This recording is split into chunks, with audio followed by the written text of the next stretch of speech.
When people talk about James Bond games from the late 90s, they usually mean one thing: GoldenEye. But the Sony PlayStation didn't get GoldenEye. That one would remain exclusive to the N64 for a long time after its release, and that absence on Sony's flagship console at the time shaped everything that came after. On the PS1, Bond became something else entirely.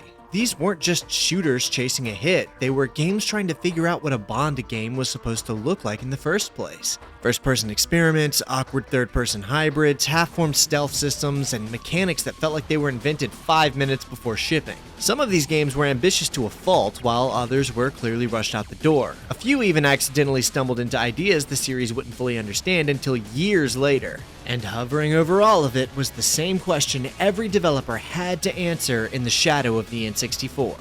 How do you follow GoldenEye without being GoldenEye?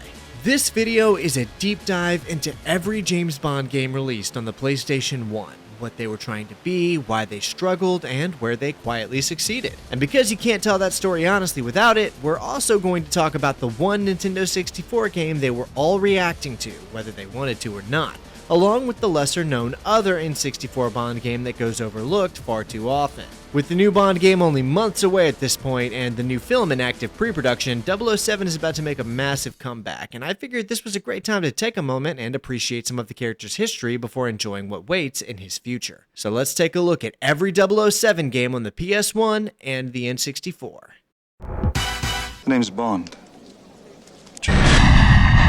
In an ocean of terrible adaptations in an industry known for that very thing, getting a really good movie to video game adaptation was a very rare occurrence. Which is exactly why the video game adaptation of 007 GoldenEye was such a standout title when it released. Developed by a studio literally called Rare, GoldenEye initially began development as a rail shooter, and despite the devs being relatively inexperienced at the time, MGM and Eon Studios had full confidence in them enough to let them visit the set for GoldenEye to take notes and prep for developing the game. Due in part to the success of Rare's Donkey Kong Country, Nintendo approached Rare's director, Martin Hollis, about developing a video game adaptation of GoldenEye, but Nintendo pitched it as a 2D side-scroller for the Super Nintendo. Hollis had other ideas, however, and suggested instead that they develop it as a 3D on-the-rails shooter for the upcoming N64, more in line with Sega's recent Virtua Cop series. And they were throwing out all kinds of crazy ideas too, including at one point pitching that the player reload their in-game weapon by removing the rumble pack from the N64 controller and reinserting it to simulate the act of reloading, which is an idea that somehow sounds almost as cool as it does obtuse and lame. Of course, as we now know, the game didn't remain a rail shooter, and at some point in development, Rare abandoned the idea to pursue a more traditional FPS format like the ones coming out on the PC at the time, such as Doom and Dark Forces. The version of the game we got went on to create a million memories across the world of late nights on GoldenEye's split-screen mode. These nights became so common that phrases formulated during these occurrences became part of the common cultural dialect, with lines like "slappers only" cementing themselves as recognizable colloquialisms.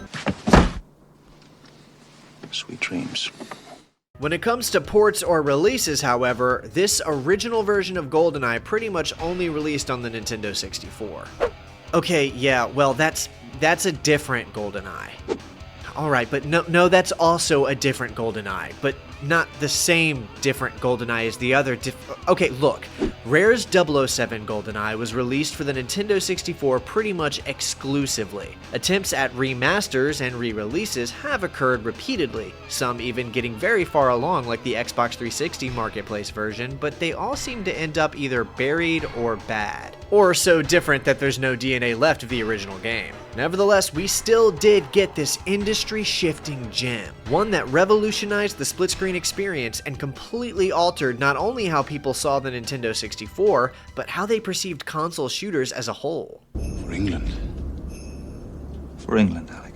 When Rare first started work on 007 GoldenEye back in January of 1995, the team was barely more than a handful of people. Martin Hollis, the director, brought in programmer Mark Edmonds, artist Carl Hilton, and character designer Brett Jones. Edmonds focused on building a brand new engine that could take 3D assets and convert them into something the Nintendo 64 could actually handle. Hilton, meanwhile, sketched out levels based on sets and scenes from the GoldenEye film, while Jones worked on characters using whatever reference photos and costume shots they could get their hands on. There was kind of an issue though, in that Rare didn't have the finalized dev kits for the N64, so the team had to make educated guesses about what the console would eventually be capable of.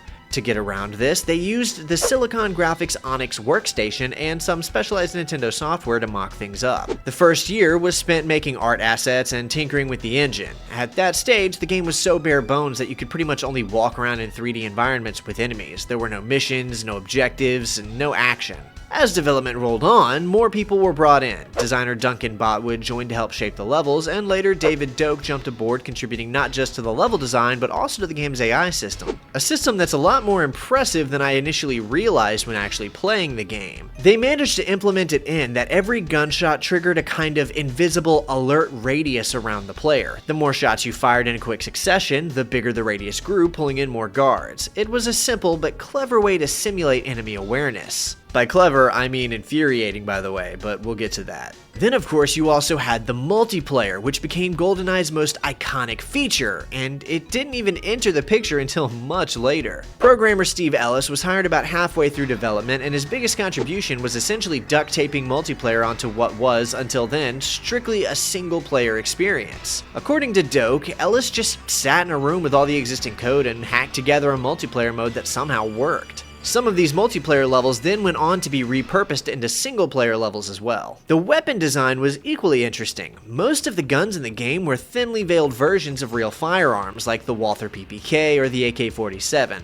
For example, the infamous Klob was based on the Czech Scorpion submachine gun, but it got its odd name as a nod to Ken Lobb, Nintendo's producer on the project. This is because all of these firearms are manufactured by real companies who own their patents, and as such, game studios have to pay for licensing rights to use the names and likenesses of their weapons. And given that pretty much every arms manufacturer ever is funded extensively by tax dollars and national government subsidization, it kind of pisses me off that studios can't at least freely use their guns in fiction and media. They all said the pen was mightier than the sword. Thanks to me, they were right. Performance was always a battle though. The final N64 hardware turned out to be a bit more powerful than the expensive SGI workstations they had been developing on, which was a huge relief to the team. But even so, textures had to be heavily compressed, often reduced to black and white to save memory. Hilton explained that if he needed just a touch of color, he'd manually add it through the geometry instead of the textures. Inspiration also came from elsewhere. After Super Mario 64 launched, Rare quickly adopted its 3D collision system to replace their more primitive 2D approach. After roughly 2.5 years of development and a $2 million budget, 007 GoldenEye finally launched in August of 1997, long after the film it was based on had already come out. But the timing worked because hype was already building for the next Bond movie called Tomorrow Never Dies. The result wasn't just a hit game, it was the start of a revolution in console shooters, setting the stage for everything from Halo to Call of Duty. Its release left a profound mark on the industry and in the minds of consumers worldwide. Though, despite how impactful this game may have been in its day, I do need to admit something. I am not nostalgic for GoldenEye.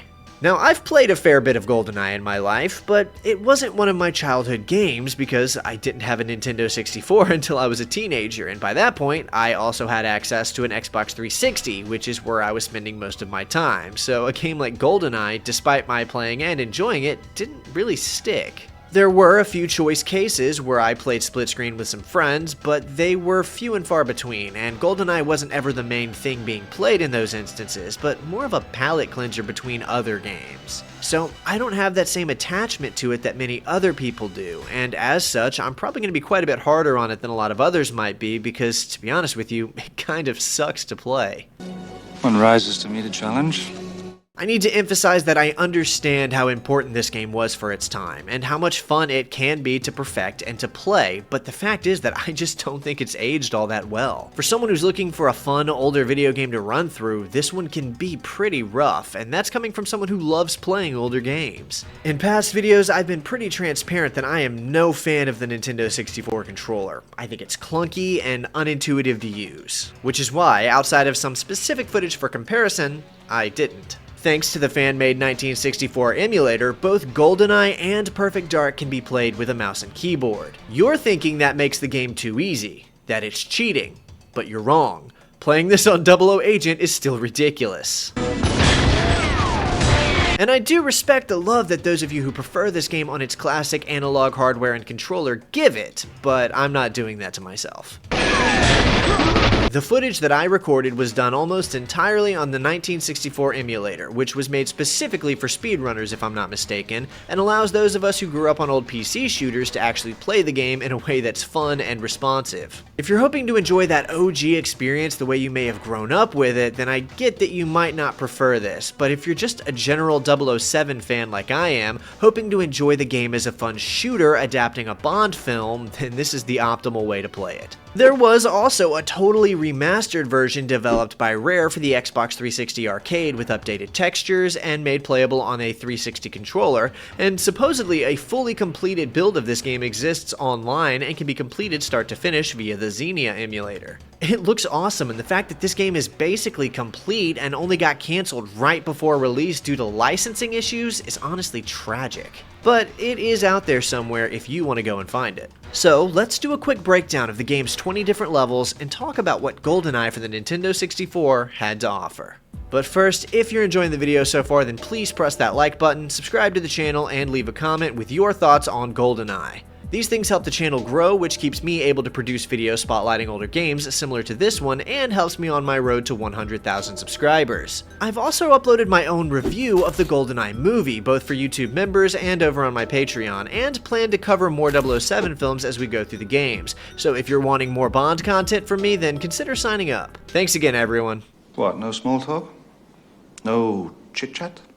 So GoldenEye's main single-player experience was split between 20 levels, the vast majority of which were designed after different sequences from the film. In order to access these levels, you've got to select one of 4 different literal files, which will act as your save file for the game. The original idea the team had for these files was for each photograph to represent one of the 4 prominent Bonds from the time. One of them would be a photo of Connery, another would be of Moore, one of them would be of Dalton, and then lastly, there would be one for Pierce Brosnan. I don't think it was an active decision to leave Lazenby out of it, but I think they had 4 save files, so they went with 4 different Bonds. This never happened to the other fella.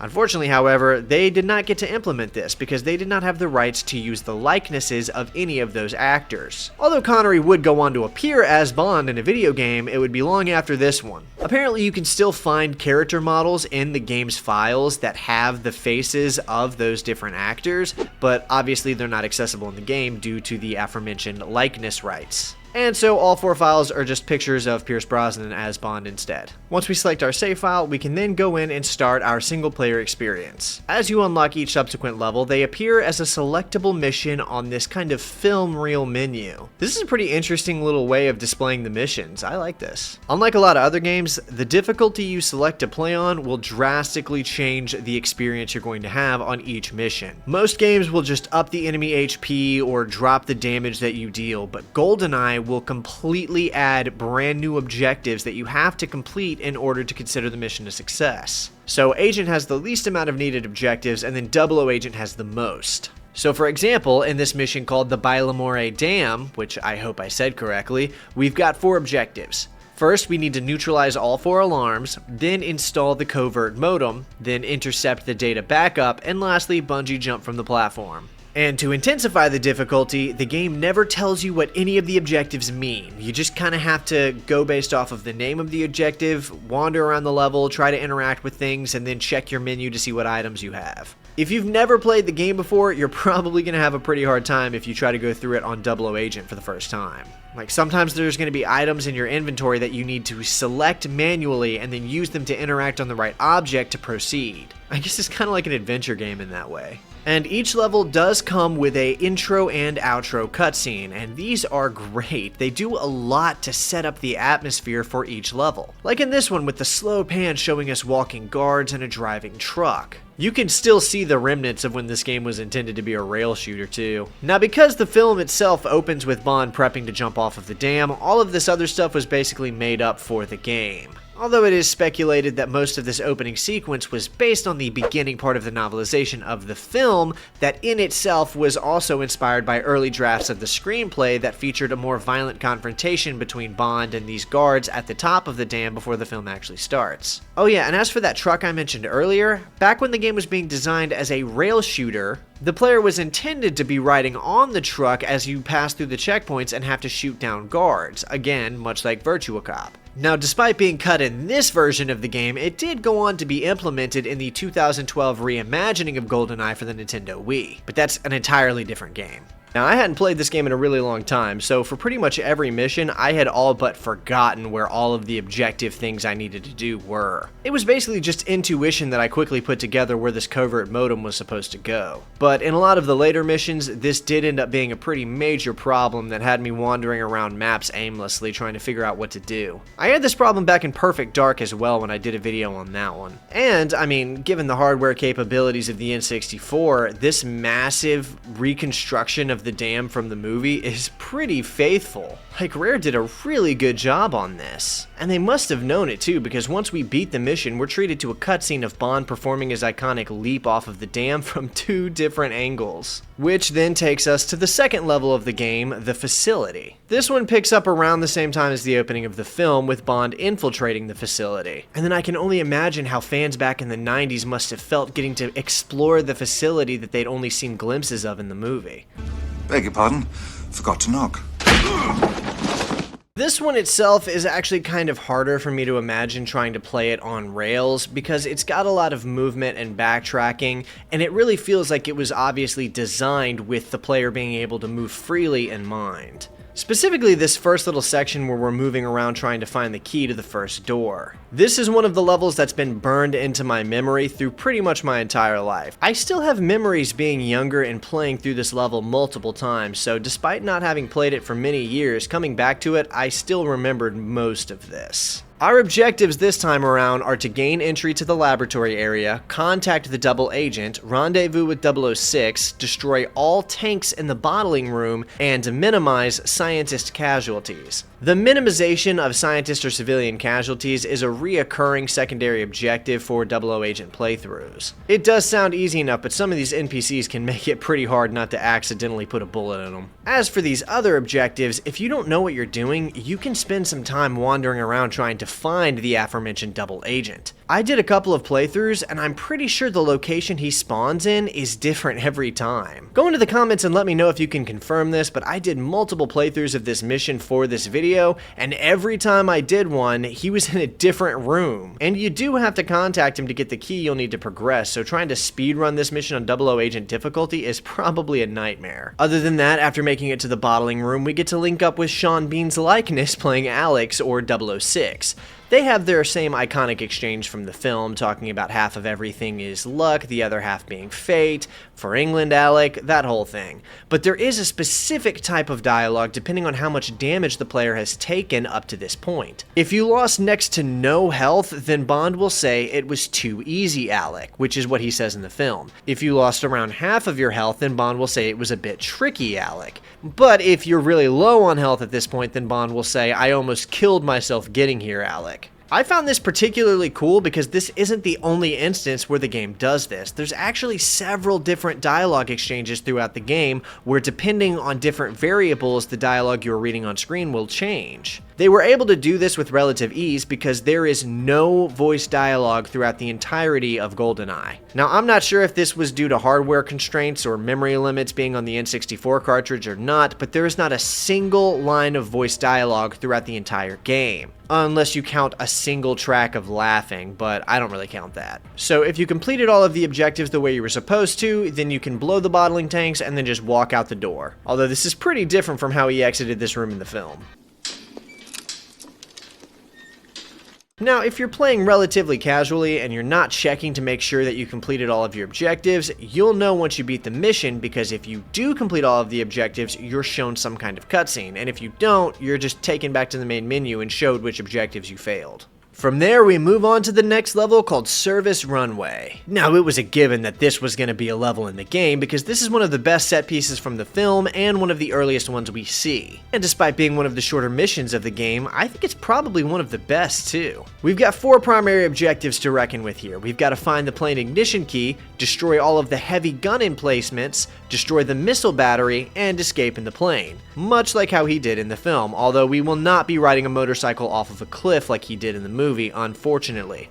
Although this was planned for the game. They even modeled out the motorcycle and everything, and we can find a prop of it in a later mission. I'll point it out when we get there. But unfortunately, they weren't able to get the mechanics and the movement of the motorcycle down in time, so it was removed from the level and replaced with a drivable tank instead. I can only imagine that the reason they decided to give us a drivable tank in the runway level is because you only get to use it in one other mission, and it's a little bit frustrating in that mission, so given that you can't use a motorcycle in this level like you're supposed to, replacing it with a tank is giving the players a little something to play with at the very least. Also, the very beginning of this mission does let you exit the opening area through the little conveyor chute like you did in the movie, but this is optional and you can just walk out the front door if you want to. Hey, player choice, am I right? Now, this next mission is probably one of the more iconic levels from the game, and it's called Surface 1, set at the Servania installation, which I'm pretty sure just means north in Russian. Now, this map was originally supposed to have a white skybox, but it later got changed to a more unique pink and blue skybox, which is far more fitting and definitely helps the level stand out more. And we've got another 4 objectives that we're going to have to ensure are completed before we can move on. We got to power down the communications dish, obtain the safe key, steal the building plans, and then enter the base via the ventilation tower. Now, this is easier said than done because this level is something of a sandbox. We're given one small square of snow with a couple of landmark interests to investigate that we can kind of wander freely around as we get attacked or attack different guards. Now, it could just be me, but a lot of these guards seem to know exactly where you are no matter what you do, but a lot of other ones can be snuck up on and taken out in a more stealthy way. And you can also find a grenade launcher on this mission, which is great and very fun to play with. Oh, and since they couldn't use the motorcycle as a real drivable vehicle in the last level like we talked about, they shrunk it down to a paperweight table prop and just placed it in this level for you to find instead. I mean, hey, if they had the model to work with, you may as well get some use out of it. This is probably one of my favorite levels just because you feel more free to wander around, and it's cool to see major points of interest fade into your sightline because the poor N64 was struggling to render anything out at a distance, but it is still cool to see.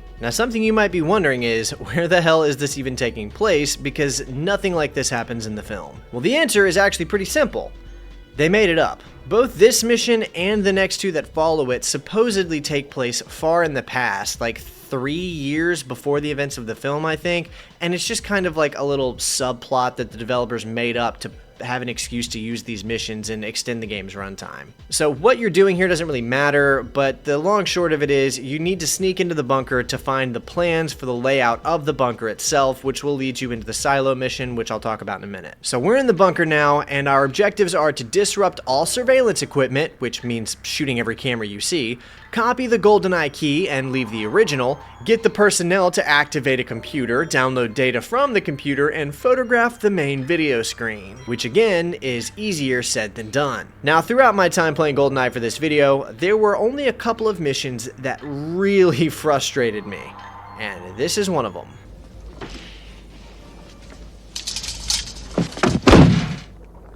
So we get to play as Bond as he wanders through the station, and this is the first time we are introduced to Boris in the game. But it is fun to escort him to the computer and force him to extract the data you need before knocking him out by hitting him on the back of the head. And the rest is about as cut and dry as you'd think. We destroy a few cameras, take a photograph of the screen, interact with some terminals, download some data, and then leave the bunker. But again, it's one of those instances where the game doesn't ever really tell you what to do, and it's not super clear on what things are.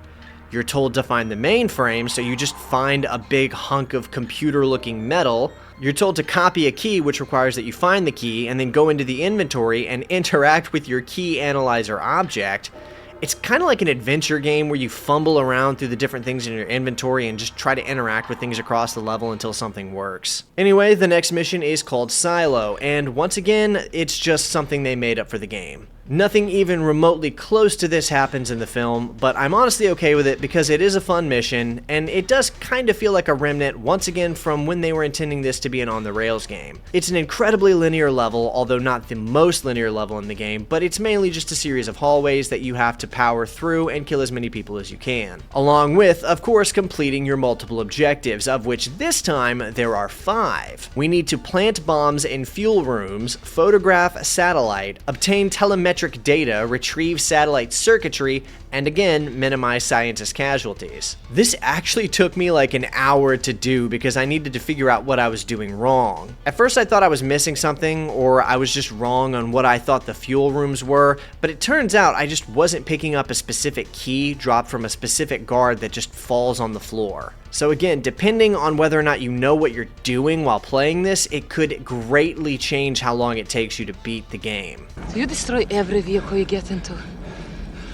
Standard operating procedure.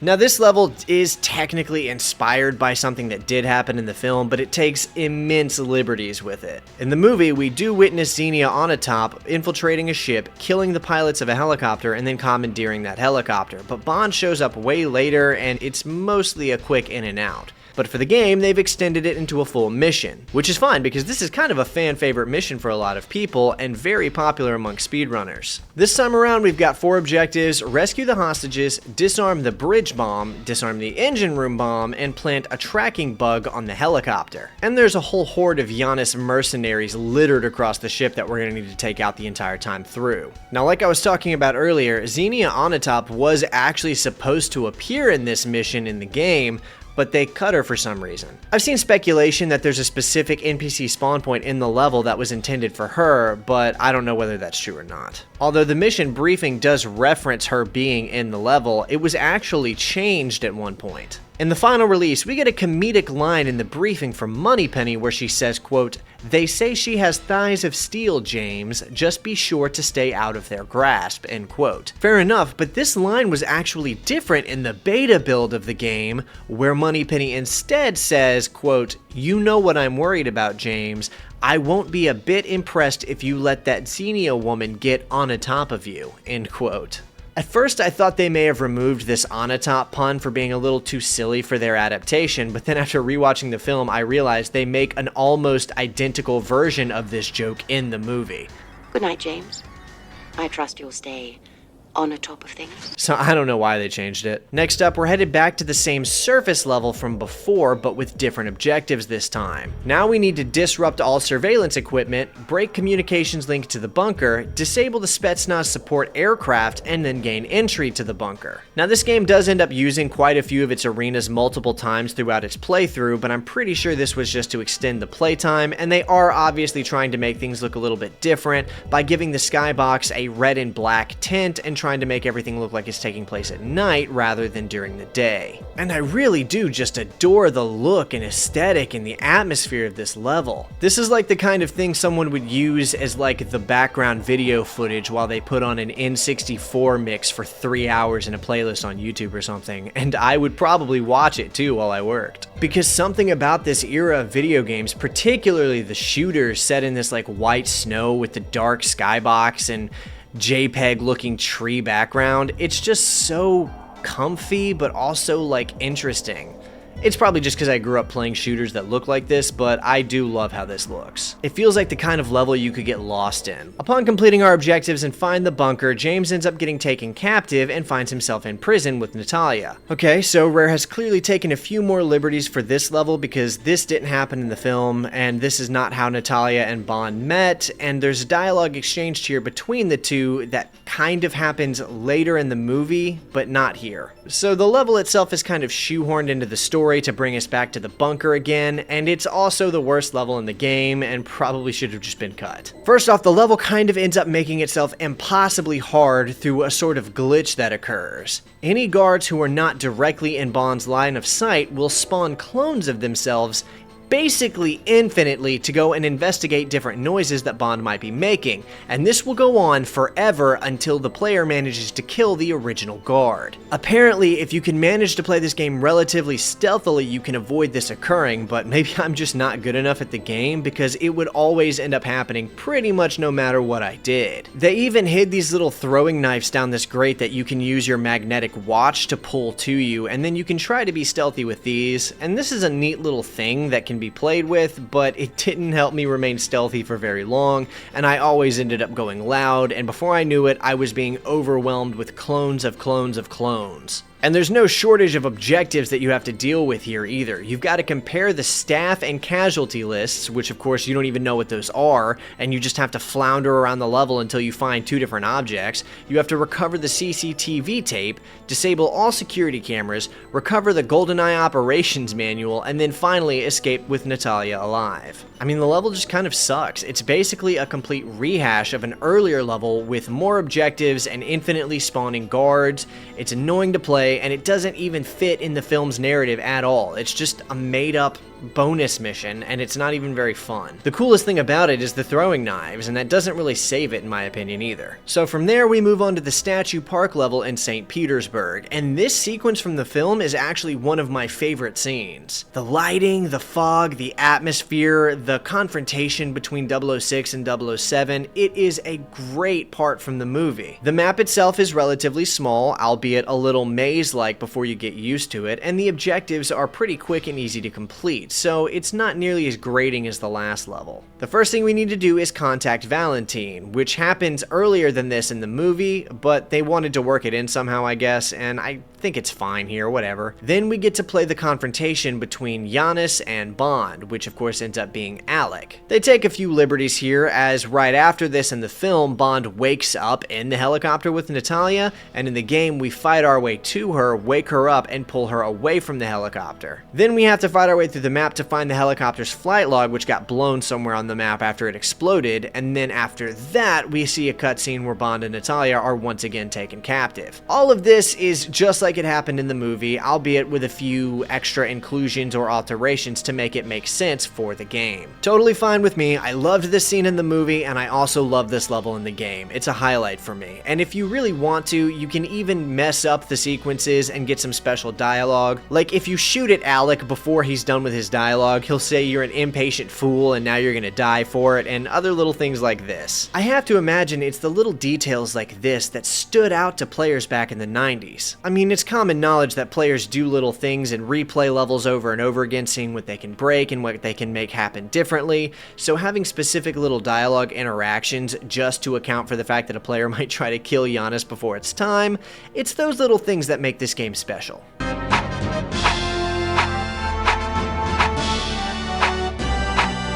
We're pretty much back on track with the movie at this point, and Bond is about to be interrogated in the room in St. Petersburg, just like in the film. It is a little bit different from the movie though, because in the film, Bond and Natalia were sat together, and that's where they had their little dialogue exchange, and in the game, that happened several levels ago, and it's just Bond, and he's about to kill his way through the whole building. And this is another level that has that infinite cloning glitch as well, but because the layout is bigger and it gives you more space to maneuver and move around, it was far less frustrating, and I actually had a really good time with this level in spite of that.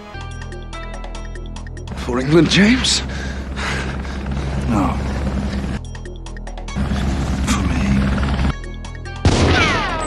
At this point, you're probably already familiar enough with the controls that you know what you're doing, and you can probably clear the whole building and kill all of the guards before the infinite cloning problem becomes too aggressive. Now in the film, it's actually Natalia that manages to convince Mishkin that the traitor in their midst is their own General Arumov. But since Natalia is in a completely different section of the building in the game, and Bond is mainly operating alone, it's just him who has the dialogue with Mishkin and convinces Mishkin that the traitor is Arumov. And also in the film, Arumov kills Mishkin right after that, but in the game, if you've cleared the building, he can just walk out unharmed. You know, it's just minor little differences to account for the fact that the player has more agency in this iteration of the story. And then, of course, would it even really be a GoldenEye game if it didn't take advantage of the film's most popular set piece, the tank driving through St. Petersburg? So I would say it's observably apparent that the developers wanted to allow the players to at least have some kind of experience similar to the film, and as such put as much love into this level as they could, given the restrictions they were under. So you've only got 3 objectives to worry about completing this time around.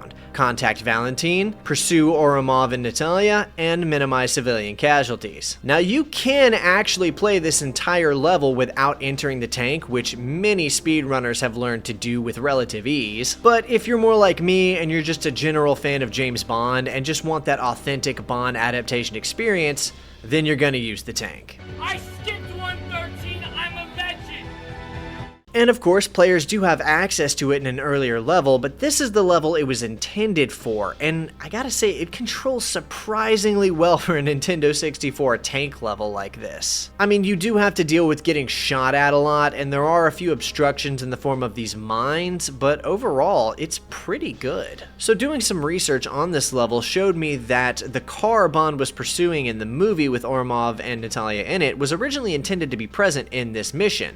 It even had the beginnings of a programmed path, although trying to use it now would just have the car running into a wall.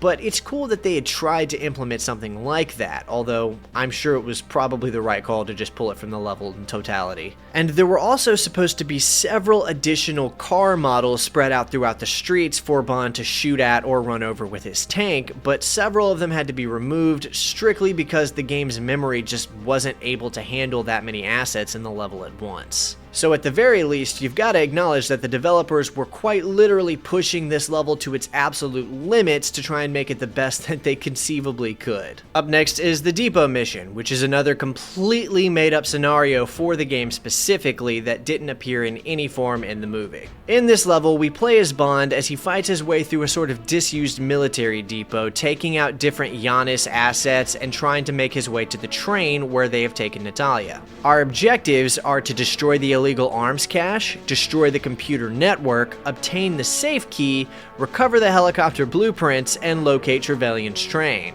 Now in the film, Bond just drove the tank straight onto the train tracks and used it to block the train's path, but in the game, we're gonna board the train manually. And again, this level is actually pretty fun to play. It's got a pretty fun layout to learn and play through, and it's interesting to check different warehouses across the map in search of your objectives, and in a strange thing, every time you check a warehouse, it spawns more guards onto the playing field, so you're going to want to be aware of that if you don't know which warehouses to check, and just accept the fact that you're going to have to kill a lot of people. It does have a kind of maze-like quality to it though, and I did spend a lot of time trying to learn the layout and figure out where my objectives even were. Again, I'm not like a GoldenEye expert or anything. I've seen speedrunners destroy these maps in literal minutes, but it took me a lot longer to figure out where everything was. But I mean, I had fun doing it, and as a Bond fan, I feel like that's what counts, right? These really old school 90s shooters with dark, moody skyboxes and everything, like this stuff is just so much fun to play through.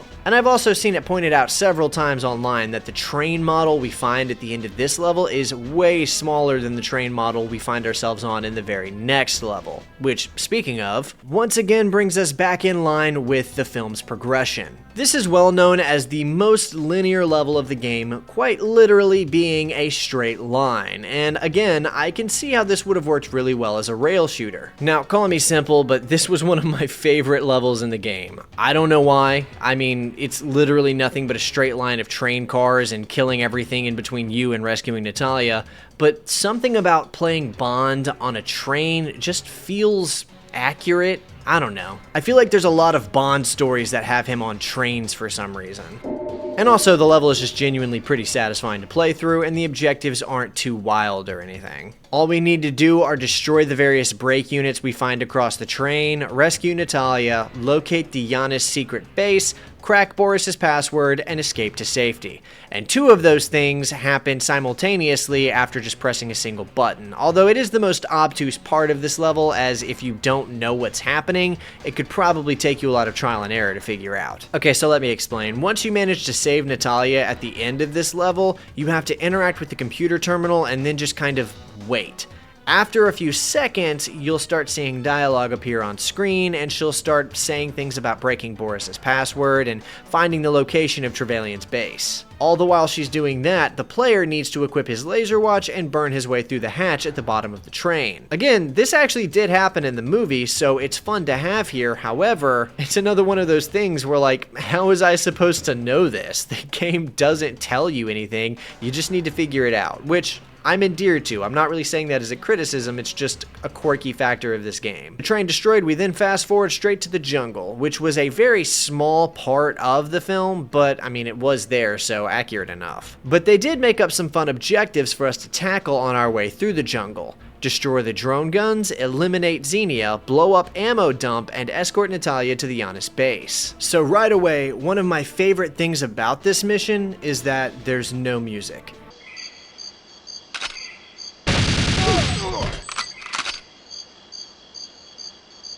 It's just the ambience of the jungle, which allows you to really immerse yourself in that atmosphere. Stuff like this is always really cool to me. It's not that I don't like music in my levels, I really do. I love good video game music, but it's that proper usage of restricting the music in certain levels can really cause an impactful difference in between the way different levels feel to play. So this is the only level that doesn't feature music prominently throughout the whole thing, and because of that, it feels different. It feels atmospheric in a really big way. While the music does start playing near the end of this level, it doesn't take away from how it feels so different to play the first chunk of it. Also, this is the level where we finally get to confront and kill Xenia Onatopp, and it's a pretty standard boss battle. You just have to shoot her a whole bunch until she dies, but I mean, her death was pretty anticlimactic in the film as well, so. Now this next level, simply titled Control, is both somehow more simplistic and also more complicated at the same time in different ways. So it's more simple in the fact that regardless of which difficulty you play it on, the objectives don't change. Across the other missions in GoldenEye, the higher difficulty you play on, the more objectives you need to complete. But in this specific level, the objectives needed to be completed are the same across all of the difficulties. So in order to compensate for that fact, they just slapped a bunch of turrets across the entire level to frustrate you instead. Like seriously, at some point your game isn't challenging, it's just annoying. I think I should point out though that this is one of a few different levels that features some killer Bond-themed elevator music.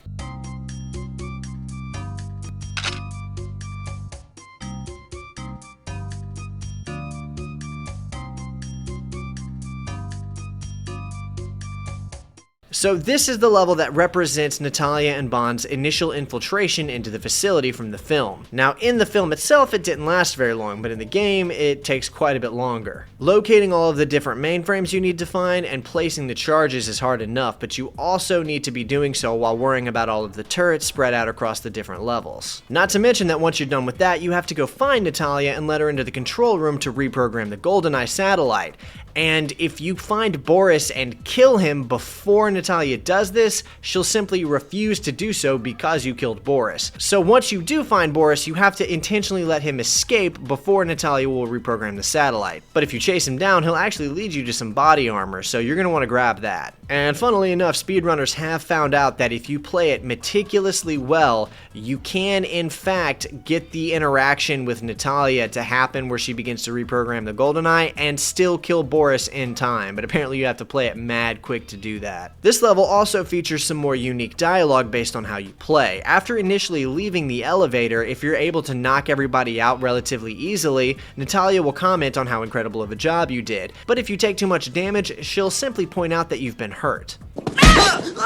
And here we've got another level they just made up for the game's sake. In the film, Bond doesn't ever end up chasing Alec through any kind of subterranean caverns or anything like that. Once things fall apart, Alec exits the facility straight into the gondola that takes him to the cradle, but the game decided we needed a little something extra. And I guess I'm not complaining about it, the level itself is fine. Our objectives here are to destroy the inlet pump controls, destroy the outlet pump controls, destroy the master control console, use the radio to contact Jack Wade, and minimize scientist casualties. And to exist as a level that basically had to be totally made up, it's actually one of the more inspired layouts of the game. The design of these caverns is really fun and satisfying to play through. It's got an interesting look to it. The way these doors are animated to open and close is really interesting. Like, I'm surprised that all of this looks so much like the finale of a Bond movie, despite never having taken place in a Bond movie. This is some great third act 007 action to be exclusive to a Bond game on the Nintendo 64. If you have the mind to do it, you can try to pursue and keep up with Alec throughout this level, but there's really no reason to. And despite carrying an automatic shotgun, he won't actually fire it at you, though apparently there is coding to suggest that at one point he was supposed to.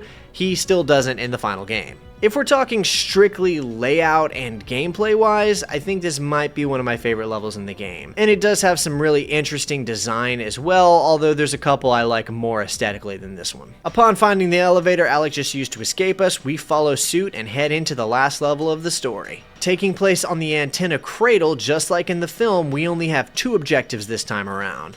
Destroy the control console and settle the score with Trevelyan. So something really interesting that I didn't know about until doing research for this game is that the big satellite dish we see in the movie that this level is based on, that's a real thing, like a real location that was built for real scientific research called the Arecibo Observatory. And the thing was actually in active service until December 1st in 2020 when it unfortunately collapsed. Which really sucked. Reading about that kind of bummed me out because these big staples of human ingenuity and creativity falling apart due to shrinking budget and lack of maintenance, like, that's just unfortunate, man. But apparently the facility just got hit by too many hurricanes and earthquakes, and like I said before, didn't really have the budget to maintain proper maintenance, and despite being in active use in radio astrology until its very last day when it collapsed, and being the second largest radio telescope, it just couldn't find the funding to stay afloat or warrant being rebuilt.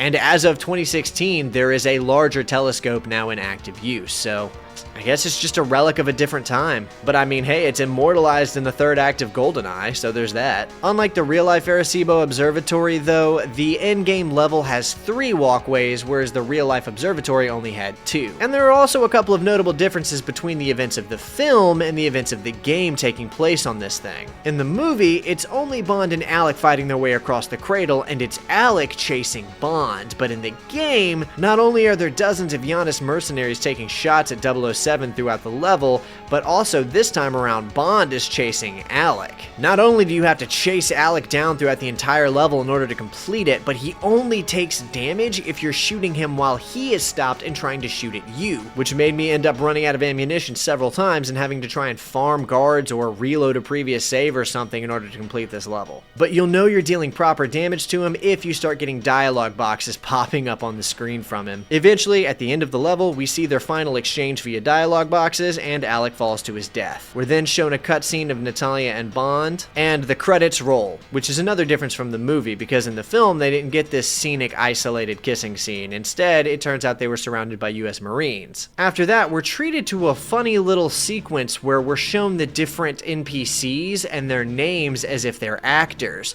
and I really didn't understand this when I first saw it. And they're not using this to credit the face rips either. They're literally just using names like Civilian or Giannis Mercenary, and I was like, what's the point of this? Like, the purpose of things like this are to give credits to the actors or voice actors, so why is this here? Well, it turns out they had to add this because Nintendo thought that the game was too violent to be on their platform, so this was a way of treating the characters as though they were actors, and everything you were doing across the game was kind of like a stage play. So that way, children realized, oh, I didn't kill anybody, they're all just actors. No, I'm serious, that's why this sequence is here. It's to try and lessen the violence of the game to please Nintendo. Anyway, that is it for the main story missions of GoldenEye for the Nintendo 64. But of course, there's 2 more bonus missions that we have to talk about real quick. The first is called Aztec, and it tries to play homage to the Roger Moore film Moonraker. Set, fittingly, in an Aztec temple turned facility complex, there's only 2 mission objectives to deal with. Reprogram the shuttle guidance system, and then launch the shuttle. So there's a couple of really interesting things to note about this level. First off, I have to wonder if its inclusion is a relic from when they were hoping to have different skins of Bond in the game, like Roger Moore, Sean Connery, and Timothy Dalton.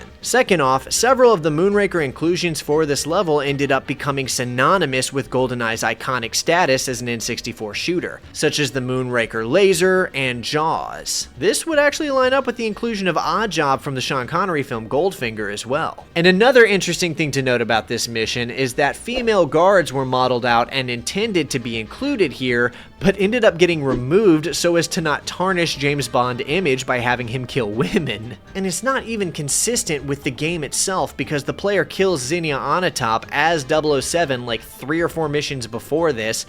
And also, they went out of their way to include that whole character credit sequence so as to make it all seem like it was make-believe anyway. So what was the point of removing these characters from this mission? Anyway, it's a really cool level, and I loved playing through it. Getting to use the Moonraker lasers and fight your way through these Aztec temples and seeing the cool Moonraker rocket is really interesting.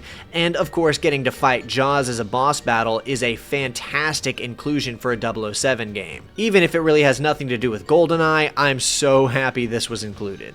And once you beat the mission, they even bothered to animate the rocket blasting off into space, which is a pretty cool inclusion for a level that is basically just a bonus Easter egg. And don't worry, I'm gonna cover that final bonus mission called Egypt. As one may be able to guess, this level is set in an Egyptian temple of sorts, but unlike the prior level that only really referenced Moonraker, this one is an homage to 2 different films, but not directly. It just kind of pulls different elements and throws them into what is essentially a multiplayer map for a single player bonus level. Our objectives here are to recover the Golden Gun and defeat Baron Samedi, who is of course a secondary antagonist from the 1973 Roger Moore film Live and Let Die. Now obviously his character was one of the more iconic elements from that movie, so his inclusion does make sense here for Bond fans to enjoy. And of course, anyone even passingly aware of James Bond is familiar with the Golden Gun, which references the man with the golden gun, which is of course another Roger Moore film, but that specific one featured Sir Christopher Lee as one of the greatest Bond villains we would ever get. And I'm almost positive that I had never played this level before doing so for this video. You're supposed to defeat Baron Samedi, I think the first 2 times, because he keeps coming back of course, and then go and try to retrieve the Golden Gun. But in order to retrieve the Golden Gun without activating a bunch of auto turrets that kill you but you can't kill back,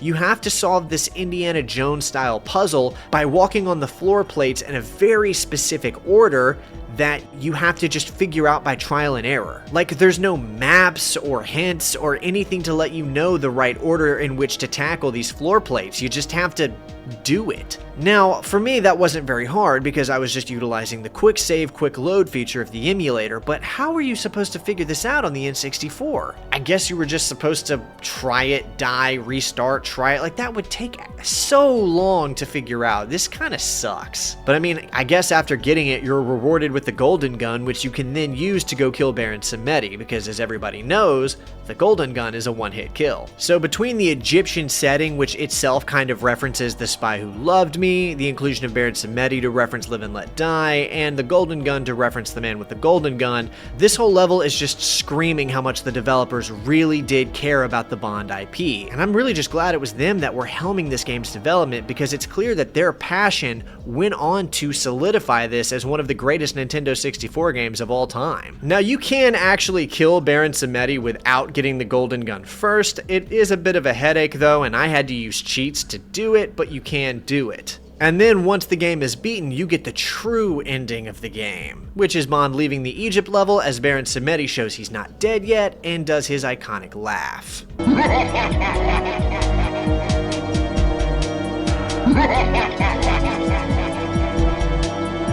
which I'm pretty sure is the only dialogue recorded for the entire game. And that pretty much covers all of the primary missions available in GoldenEye for the Nintendo 64.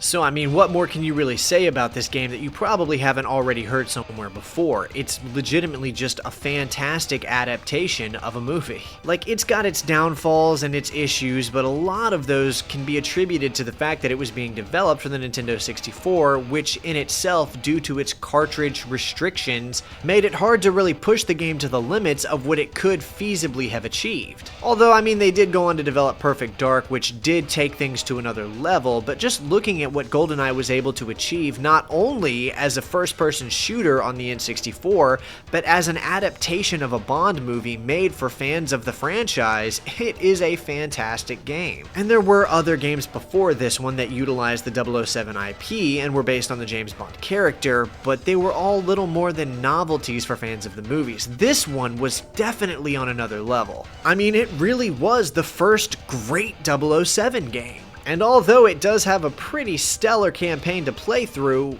the vast majority of that could be attributed to the stellar multiplayer mode. I mean, a lot of those modern colloquialisms that we've since adopted that I was talking about earlier didn't come from people playing the single player mode. They came from people getting together as friends and playing through the split screen multiplayer mode. I mean, between all of the different selectable characters, the variety of really fun to use weapons, and the different game modes that you can select from, most of which are already named after prior Bond films, it's just a love letter to the fans that was really fun to experience. I mean, you've got your normal mode, which is just classic deathmatch, but then you've got a mode called You Only Live Twice, wherein the players only have 2 lives and the last person alive wins. You've also got one called The Living Daylights, where one player has to find a flag and pick it up without being killed by the other players. Then you've got a mode called The Man with the Golden Gun, where one player has to locate the golden gun and pick it up without being killed by anyone else, and use it to defend himself. And lastly, you've got the mode called License to Kill, wherein one hit kills a player instantly. And between those modes and all of the different cool weapons like the laser gun from Moonraker, the laser watch, grenades, mines, slappers only, and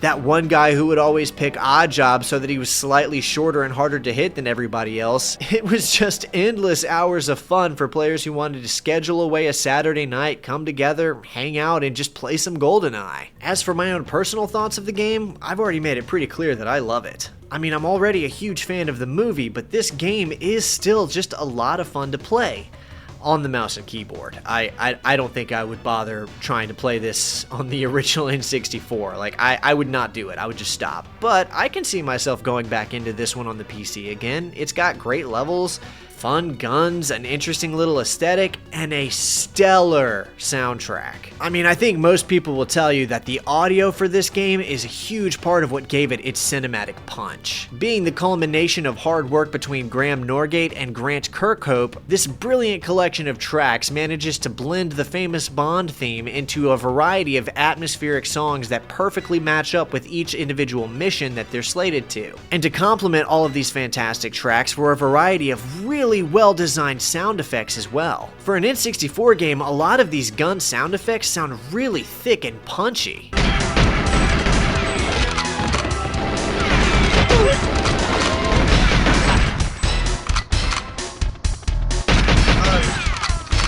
I don't know if I'd go as far as calling them realistic, but they're definitely satisfying to listen to. And look, I don't have to tell you why this soundtrack is great. The pause menu alone can speak for itself.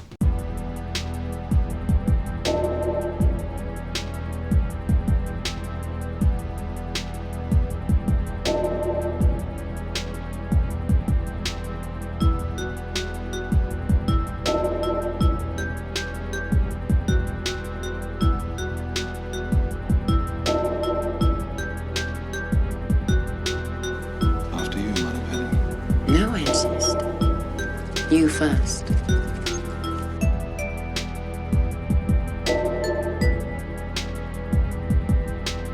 The magic of GoldenEye 64 could be fairly attributed to straight up lightning in a bottle.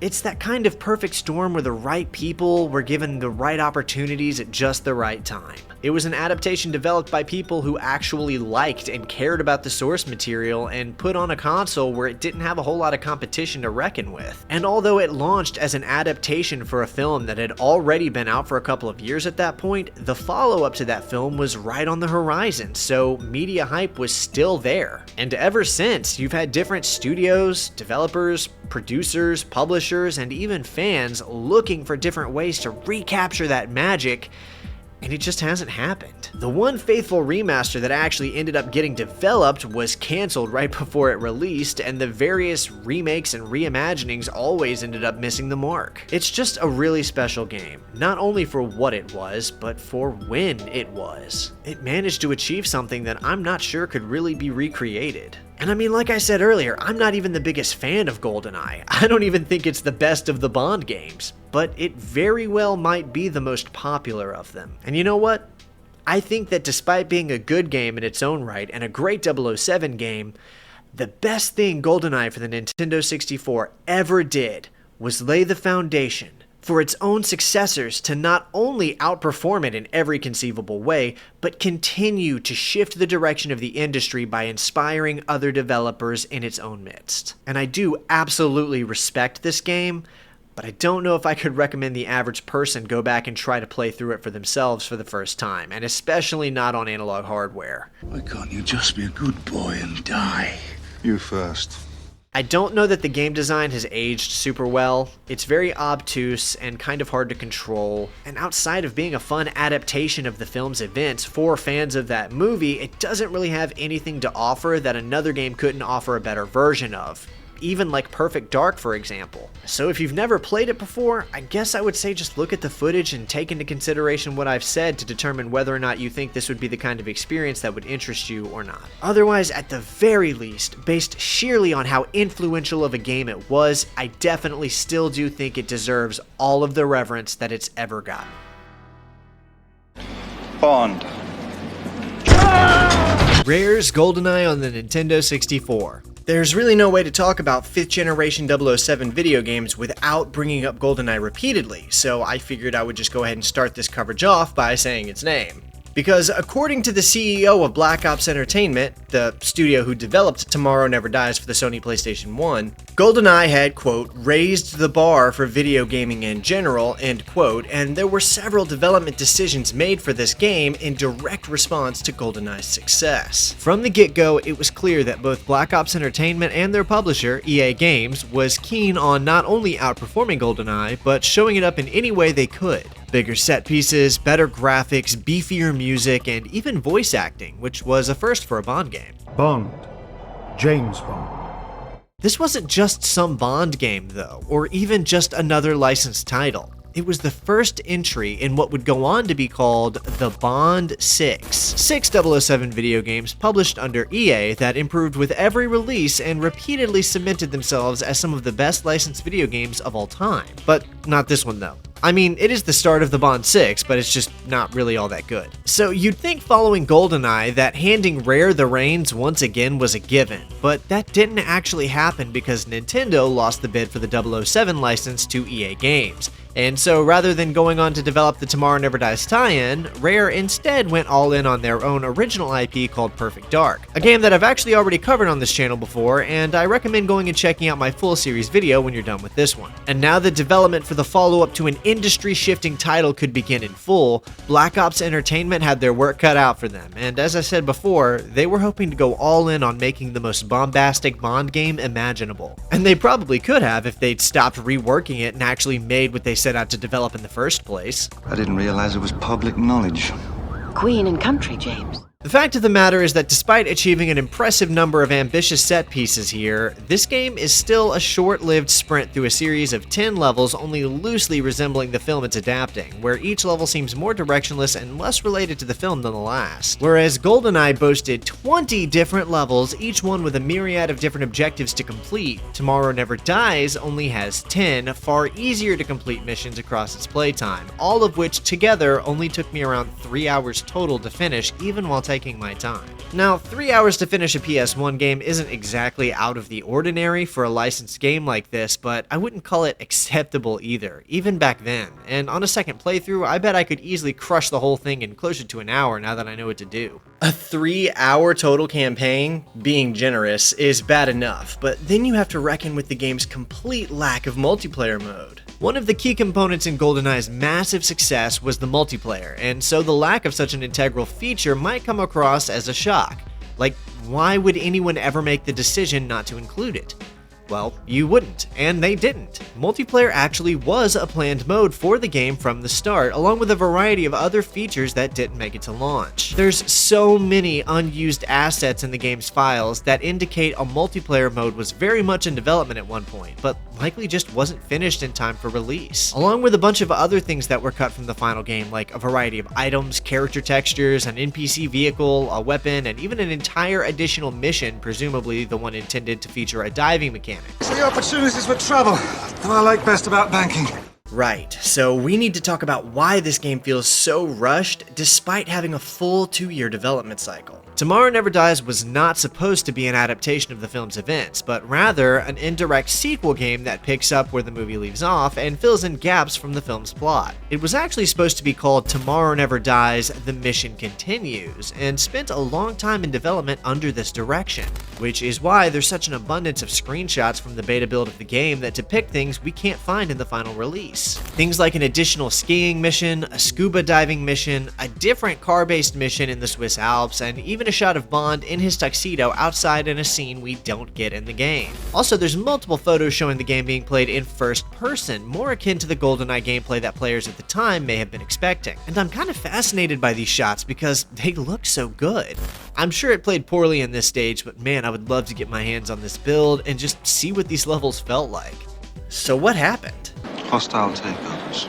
Well, apparently the game went through some playtests, and people reported back that they did not like how the game didn't follow the events of the film, and were disappointed that it wasn't an adaptation like they'd expected. Those playtesters must have been overwhelming in their sentiments though, because the team went on to rework nearly the whole damn game, turning it into a more direct adaptation rather than a soft sequel. I don't know what was said in those playtests, but more than half of what we saw in those beta build screenshots was not present in the final game. And even then, they still had to delay the game multiple times to compensate for the additional development needed for their rework, and there's still some missions in the final release that are clearly holdovers from the original beta build, as they have little to nothing to do with the film's plot whatsoever. So rather than a soft sequel follow-up in video game form that expanded on the Tomorrow Never Dies storyline, we got a half-baked adaptation tie-in that fails to deliver on its source material spectacle. You made your bed. I do feel like it's worth stating that for a PS1 game, this looks pretty good. I mean, I've seen better looking games on the PS1 of course, but if we're being honest, there's way worse out there than this. They clearly put in some work to make this game look and feel like a secret agent spy game that takes players across a variety of unique and interesting environments. There's criticisms to be made on the game for sure, but I don't think the graphics or art style are one of them. Within the lens of a PS1 game from 1999, I think this looks great. In some ways, I think it looks better than GoldenEye even, but in a lot of others, it definitely doesn't hold up as well as GoldenEye, partly because of that crunchy look the PS1 gives to its games. So while I think Tomorrow Never Dies is actually more detailed in its textures and environments, the fidelity of GoldenEye just holds up much better with age. But the real question isn't about how the game looks, but rather how it plays. So let's take a look at each of the 10 missions across Tomorrow Never Dies for the Sony PlayStation. Shall we? Shall we? This adaptation does seem to follow the events of the film for the most part, just with a few additions here and there, some of which can make sense if you want to work it in, and others that are just kinda there because they were already made for when the game was intended as a sequel to the movie. The game even shares the exact same opening title sequence from the movie too, which does make this game stand out as the only Bond game to utilize a theme song from a Bond film, that being Tomorrow Never Dies by Sheryl Crow. Dice. Another cool inclusion from the film is how the pause menu is actually the flip phone from the movie that he uses to control the BMW. The remote control for your car. this is a really cool idea for a pause menu and is clearly inspired by the GoldenEye watch menu. Diegetic menus are one of my favorite things in video games. Entering into the first mission of the game, we pick up around the same time as the film in Russia, where we play as Bond infiltrating this outpost. GoldenEye did this exact same thing too, where the game allows you to play the events leading up to the cold open of the film, and in this case, you can even sneak up behind this guy and knock him out, just like in the movie. Now this is such a specific thing that not only did I have no idea you could do until after I'd already beaten the game, I actually had to go back in and get this footage afterwards, but that I also couldn't replicate after this instance, and it was kind of hard to do it at all without getting spotted. So at first, I wasn't sure if this was just a one-off hidden thing that you could only do to this one guard, since the game doesn't ever tell you how to do this or inform you that you can, but then while writing this, I remembered that this game was from an era when you were expected to read a physical video game manual that came with a physical copy of the game.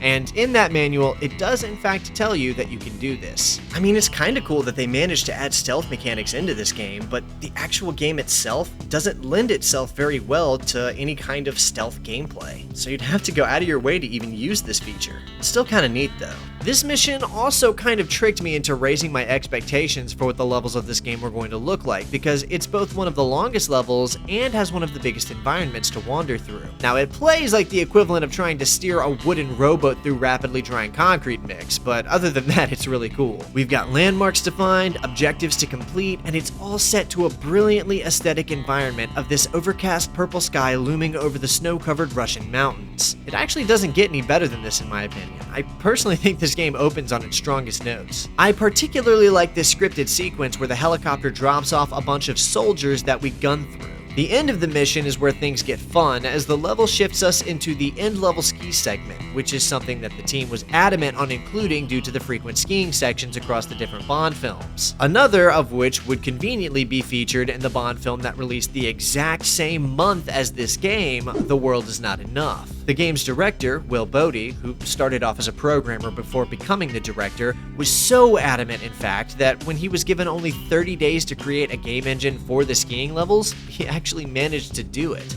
And it works way better than it has any right to, honestly. I mean, it's not like great or anything, but just look at it. Given what this game is, I think this is a fun little addition that adds a lot to the experience, and I only say that because it doesn't overstay its welcome. If I had to endure even 5 more minutes of the skiing mechanic, I promise you my opinion would sour on it, but given it's just a brief little segment added in here to spice things up and add some variety, I'd say it works.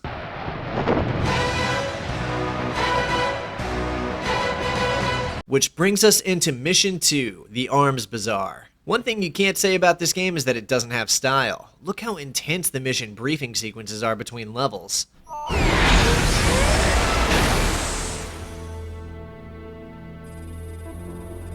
Good job on destroying the dish. Your drop zone should be just outside a terrorist arms bazaar on the Russian border. Even the little intro cutscenes before each mission are fun and add something special to the game. The Arms Bazaar is the first full-on set piece from the movie we get, and it's where the movie started actually, with Bond infiltrating the camp to steal the plane armed with nuclear warheads before the UK missiles strike and start a war. And we even get some cool sub-objectives, like taking photos of 3 different things with our camera item and using these explosives to blow through the environment. So far, this game is kind of baller, to be honest with you. Right after that, we go loud and gun down half a dozen guards, steal the keys to a jet, and then the game lets us fire off a bunch of rounds while the aircraft spins around in a circle. We're fast forwarding to Bond's infiltration of Elliot Carver's media party in Hamburg now. This is also a scene from the movie, but it looked nothing like this at all, and the game just does its own thing instead. There are sub-objectives, like other missions have had so far, that we'll need to be on the lookout to complete, but to be honest, none of them are as obtuse as some of the ones in GoldenEye. Stealth walking around this area while the sickest Bond beat plays in the background is an absolute vibe though.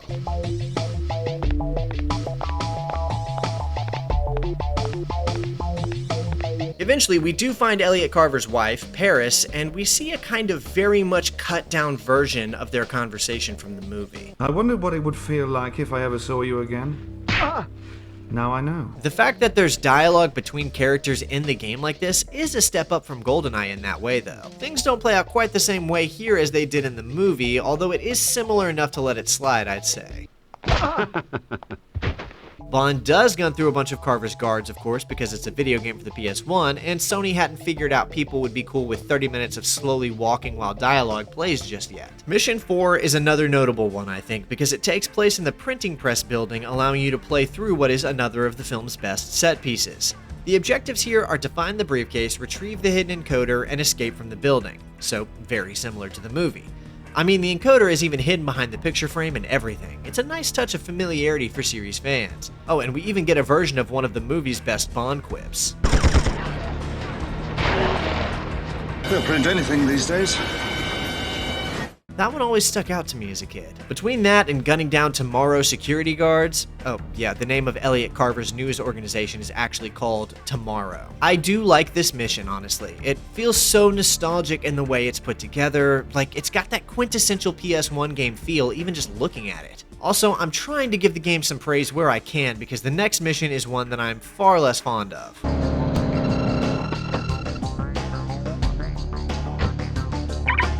We're halfway through the game now as Bond pulls up to the Hotel Atlantic in Hamburg. This is supposed to be showing us the surrounding events leading up to Bond finding Paris's body in the hotel room, but things play out super differently here. First off, the entire hotel tries to kill Bond before he can even get to his room. Can I help you, Mr. Bond? I'm looking for Paris Carver. Have you seen her? Yes, I believe she's waiting in your suite. And your presence is required there as well. I get the idea. Having Bond fight his way through this hotel does seem like a good way to give players some action gameplay, of course, and we can just toss aside the ludonarrative dissonance. I feel like I should have to put a coin in a jar every time I use that term. But the biggest problem with this level is actually just that the layout sucks. I've only beaten it one time in my life, and it was, ironically, when I was stuck in the lobby of a hotel waiting for them to find us a room. Let me tell you guys that story actually, because it's funny how what will probably be one of my strongest memories with this game is associated with being stuck in a hotel lobby at 1 a.m. playing it on a PS1 emulator I had on my phone. Way back in 2022, my roommate, my brother, and I had all gotten tickets to Comic-Con down in Tampa, so we were naturally a bit excited as it was going to be our first Comic-Con ever and we'd been planning it for over a month, which means we booked our hotel room well in advance to make sure we were solid in our reservation. But as that old Seinfeld episode so poignantly pointed out, in a comedy bit that seems only to become more relevant with age, a reservation doesn't mean they will reserve something for you anymore. That's why you have the reservation. So we showed up sometime after 11:30, I think, exhausted after a relatively long drive and ready to settle in, rest up, and get prepared for Comic-Con in the morning. And as you probably already guessed, they'd given our room out to someone else and they had no other rooms available, like at all. So this poor desk clerk had to start making calls to sister locations, managers, and who knows who else to try and find a room he could use to fill our reservation, which took like 2 hours, by the way. So while we waited for him to make all of his calls to every conceivable location and get all of the necessary authorizations, we had to just sit there in the lobby, exhausted and ready to be done with it. I think all three of us were too tired to feel very talkative, so we just kind of sat around on our phones until I remembered that I had previously downloaded a PS1 emulator onto my phone along with a couple of different ROMs, one of which was Tomorrow Never Dies. So I spent like the next hour and a half sitting there playing this on my phone while we waited for our room situation to get resolved. Which is where my strongest memories of both this mission and the mission that follows it will probably always be. He did eventually find us a room in another hotel that we ended up having to drive out to, but we ended up not getting charged for anything, which we all kind of agreed was an acceptable trade as it gave us more spending money for the con and just made the whole trip that much easier financially. Anyways, back to the game, Bond finally finds the room where Paris is and has a straight up boss battle with Carver's head assassin, Dr. Kaufman. Ah, Mr. Bond. It's not nice to keep a lady waiting. Where is Paris? Let's talk about where the red encoder is first, shall we? Now, obviously, this is nothing like the scene from the movie where Bond makes incredibly short work of the Doctor with relative ease. I'm just a professional doing a job. Me too.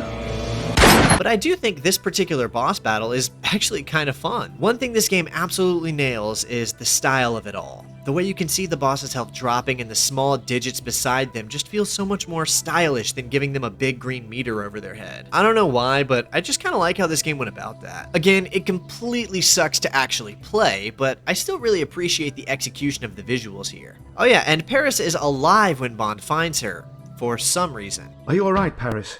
I think so.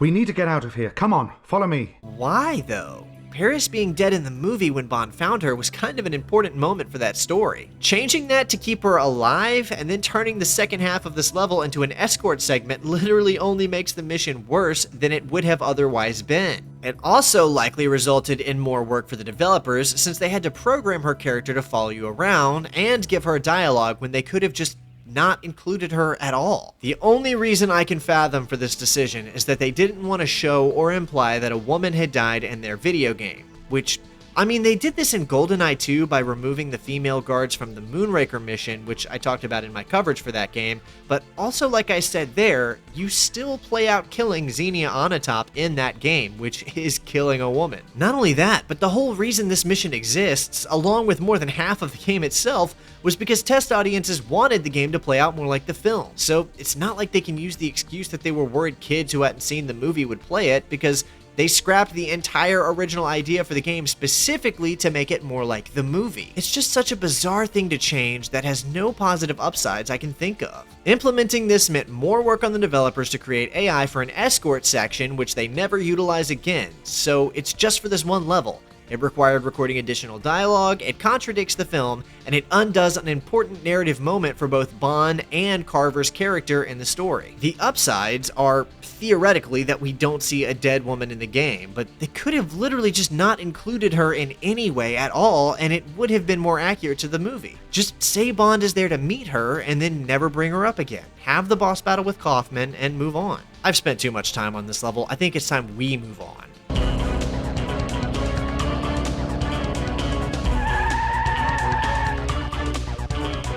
This mission is another holdover from when the game was being developed as a soft sequel, and places Bond in the Swiss Alps for what ends up being one of the most ambitious levels in the game. It has nothing to do with the movie's plot, but does try to kind of insert itself as an event that takes place somewhere between the film's second and third act. Intelligence has found the headquarters of Henry Gupta, a techno-terrorist now working for Elliot Carver. Techno-terrorist?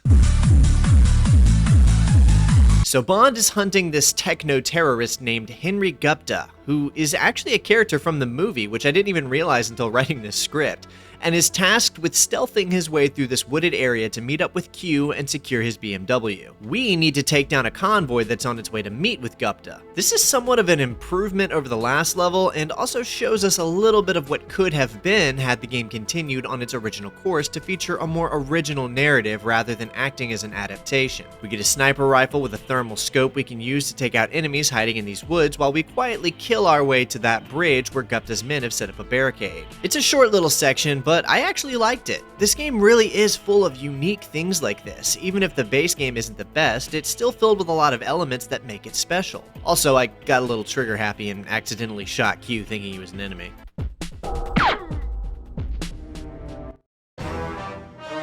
Oh, grow up, 007. So yeah, they managed to program in an entire car section for this game. It also isn't very good, but just the fact that it's here is awesome. I don't think I ever got to this part as a kid when I had the game, but I have played it before. Again, back in that hotel lobby I mentioned earlier while we were waiting for our room situation to be resolved. I distinctly remember playing this level on my phone and thinking to myself how it resembled Bond driving this car on his phone in the film itself.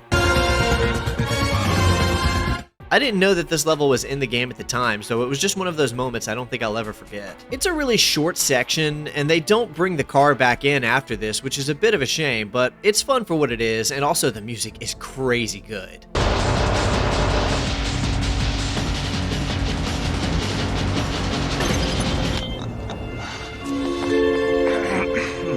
In what has to be another leftover from the game's original structure, this level takes us to Hokkaido, one of Japan's 4 main islands. It starts us off skiing down the side of a mountain and giving us our second and final skiing mission of the game, only this one is in the dark and even cooler than the one before it. It's also more difficult.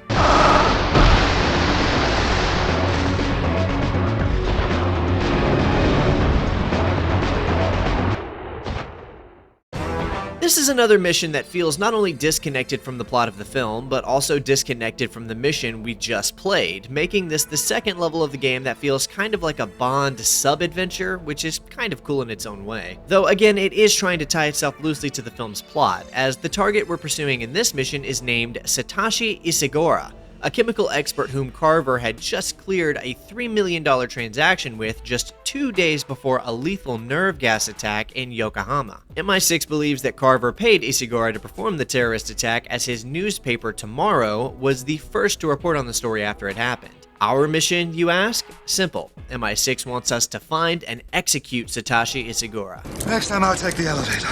It is admittedly kind of cool that this game features a straight-up murder mission, to be honest. Of course, Bond is a special agent of a secret service institution, which means inevitably he would be assigned a few missions that involve finding and killing someone straight up. It's just that video games tend to get squeamish about portraying their hero character doing actual assassinations. And as you're seeing, it's kind of like an inversion of the first mission, where rather than starting on foot and ending on a ski section, we start with a ski section and end on a foot section, which is a smart move, honestly. A lot of this even looks like the Russian camp from the first level, but this time we get to kick indoors.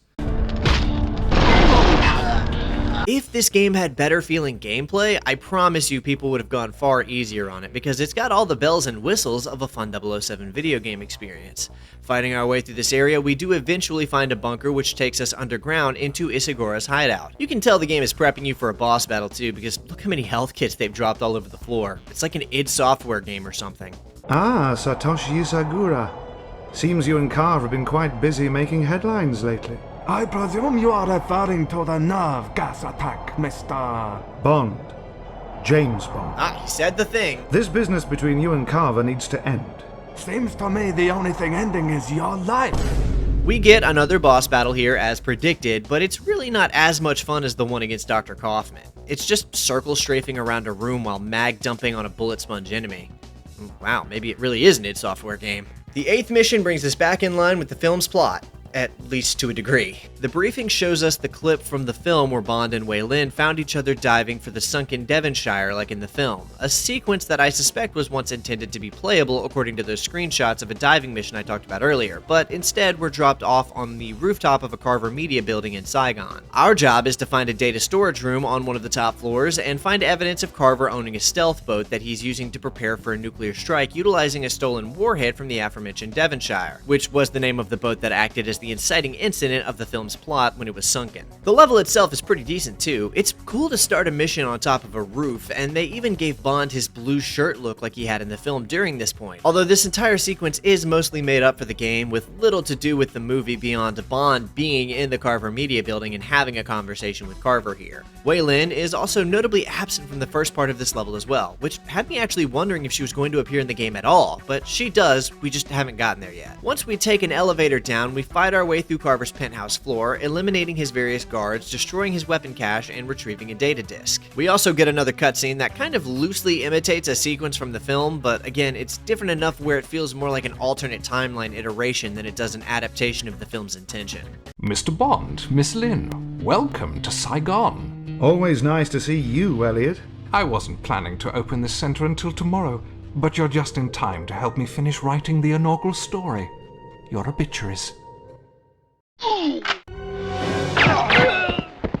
Okay, so there's Wei Lin, and this is actually the first time she even appears in the game, although I do personally speculate that she would have appeared in the diving mission like she did in the movie had it been finished. But no worries, because they'll be making up for her lack of involvement up to now by giving her a mission all her own. This level is insane in what it's suggesting here. According to M's briefing, MI6 pulled Bond out of Saigon as the Chinese military was now looking for him, but have asked Wei Lin to fight her way through a section of city to her military headquarters and decode the location of Carver's stealth boat. Okay, no big deal, except they also imply she has to find heavy artillery and destroy a series of armored 20mm chain guns that are spread out across the street, and we actually have to do that in the level. There's a noticeable difficulty spike both for this penultimate mission and the final mission that follows, as they're a bit harder to beat than pretty much the entire game that came before. We take on the role of Wei Lin in the streets of Saigon for this level as she kills her way through several dozen military soldiers in search of a rocket launcher to use on those chain guns. At this point, the game has kind of lost the plot, and I mean that both rhetorically and literally, because this is the last level that I think was probably a reworked mission from the original soft sequel build of the game, because not only does nothing like this happen in the film, but there's not even really a place where it could have, if I'm being honest. It's fine though, because the mission is actually pretty decent.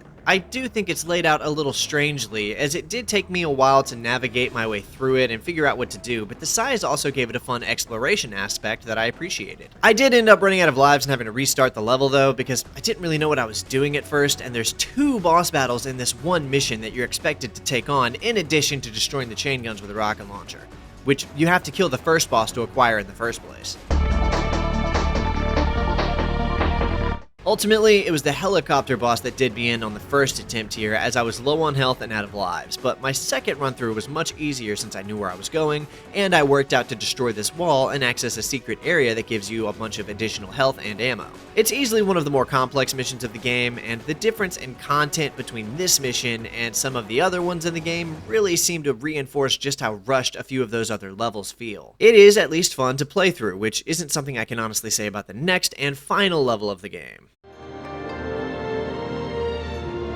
Oh yeah, did I mention that the game features a few actual clips from the movie itself? They're kind of out of place and don't really benefit the game at all, but I guess it's charming that they tried making this work. Anyway, the final level is predictably an attempt to directly recreate the finale of the movie, with Bond and Wei Lin infiltrating Carver's stealth boat and destroying it. It's also the worst and most frustrating mission of the game. The corridors are far too small to be dealing with these lackluster controls, there's so many enemies to deal with, 2 boss battles, which I'm about to get to, and multiple sub-objectives to complete within this labyrinth of hallways where everything looks the same. Though I gotta give a shout out to whoever decided that the doors in this mission should open by just crushing the model. I mean, look at that.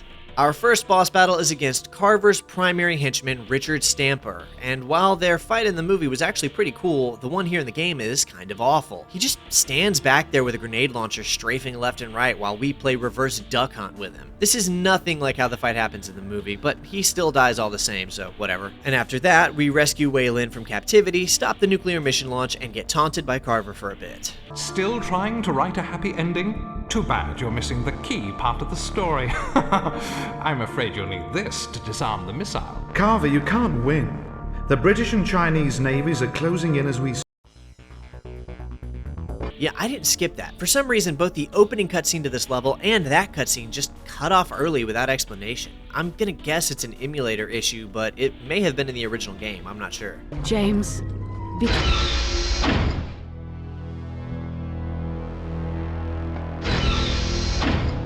The boss battle against Carver is also difficult, but this time the difficult part is controlling yourself from going in guns blazing with the grenade launcher you just got. The temptation to do this is so strong that it got me killed. So the second time I played through this mission, I played it much smarter by standing in one place and mag dumping him. Tomorrow never dies. Would you believe he doesn't actually even say that in the movie? They added it in just for the game. Incredible. The mission ends on a sprint to the escape boat as we outrun a timer until the boat is destroyed, and at the end, Bond meets up with Wei Lin for one of the greatest game-ending cutscenes of all time. Let's go! Hold on! That's it. I was just being sarcastic, but that really is the end of the game. It's the last thing you see. Well, unless you count the heartfelt message we see right after. I'm going to actually read this out loud, by the way, because I want you to hear it. You won the game. Now try as 007.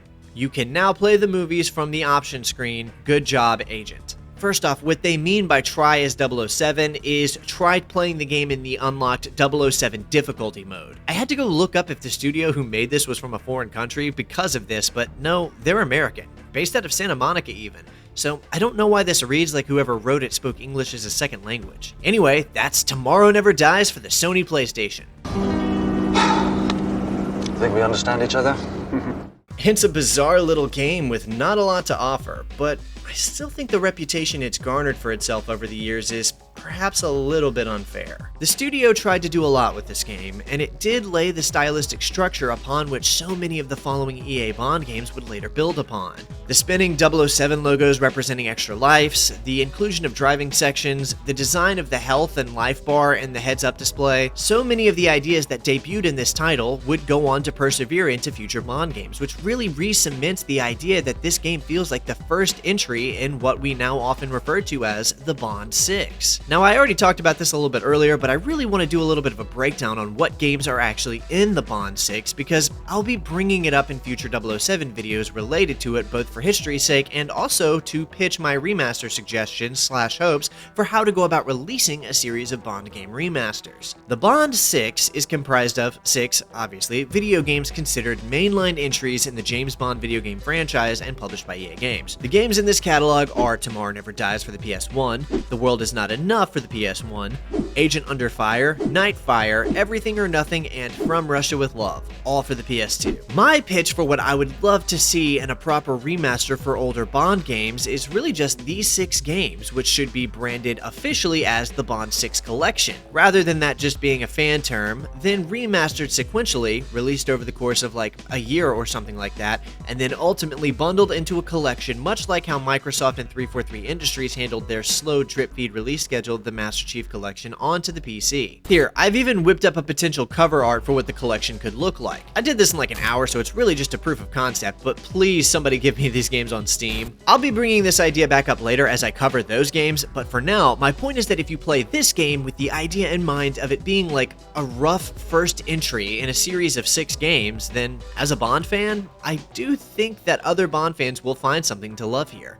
It's stylish, ambitious to a fault, and genuinely kind of fun. Well, sometimes anyway. That takes care of the normal wear and tear.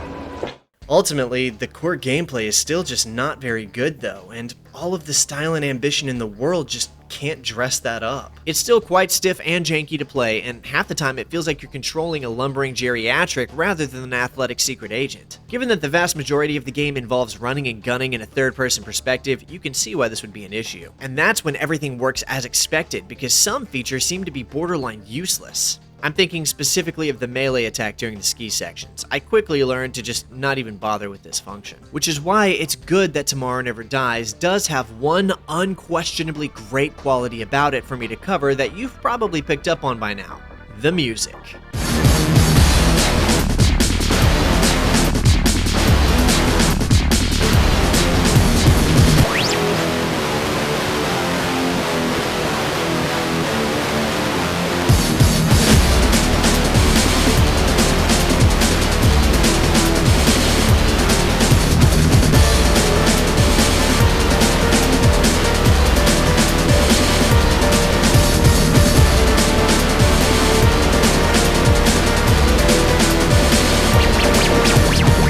Composed by Tommy Tallarico with additional contributions from the likes of Ron Ulati, Todd Dennis, and even Sonic Mayhem, the soundtrack for the Tomorrow Never Dies game is one of its highest points of praise across the board when it comes to reviews, mixing a huge assortment of different elements such as strings, synth, and percussion into what I can only describe as something that shifts between groove-oriented ambient and secret agent breakbeat. The score for this game is bar none one of the best things about it, and will likely have you nodding your head in a subtle rhythm every level you play as you kill pixelated simulacrums of real human beings in the avatar of a British government-subsidized wet worker.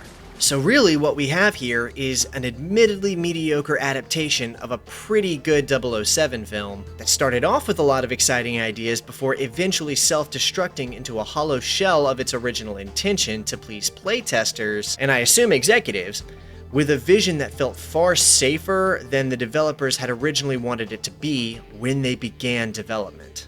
So that's what I've been doing wrong all these years. The foundation was here for something great, and the passion is not only visible, but is rather on full display across the game's playtime.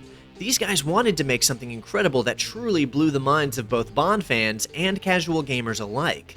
But due to all of the reasons we've just gone over, the final product greatly missed that mark. I still do think that a proper remaster of this game could be very fun if it polished up the controls and maybe restored some of the content to the game where plausible, but I'm not sure how likely that is given this title's reputation. And so what we're left with is a footnote in the Book of Bond's impact on video games that laid the foundation for several incredible Bond games to come, but still both failed to live up to its predecessor and fell far short of its successors.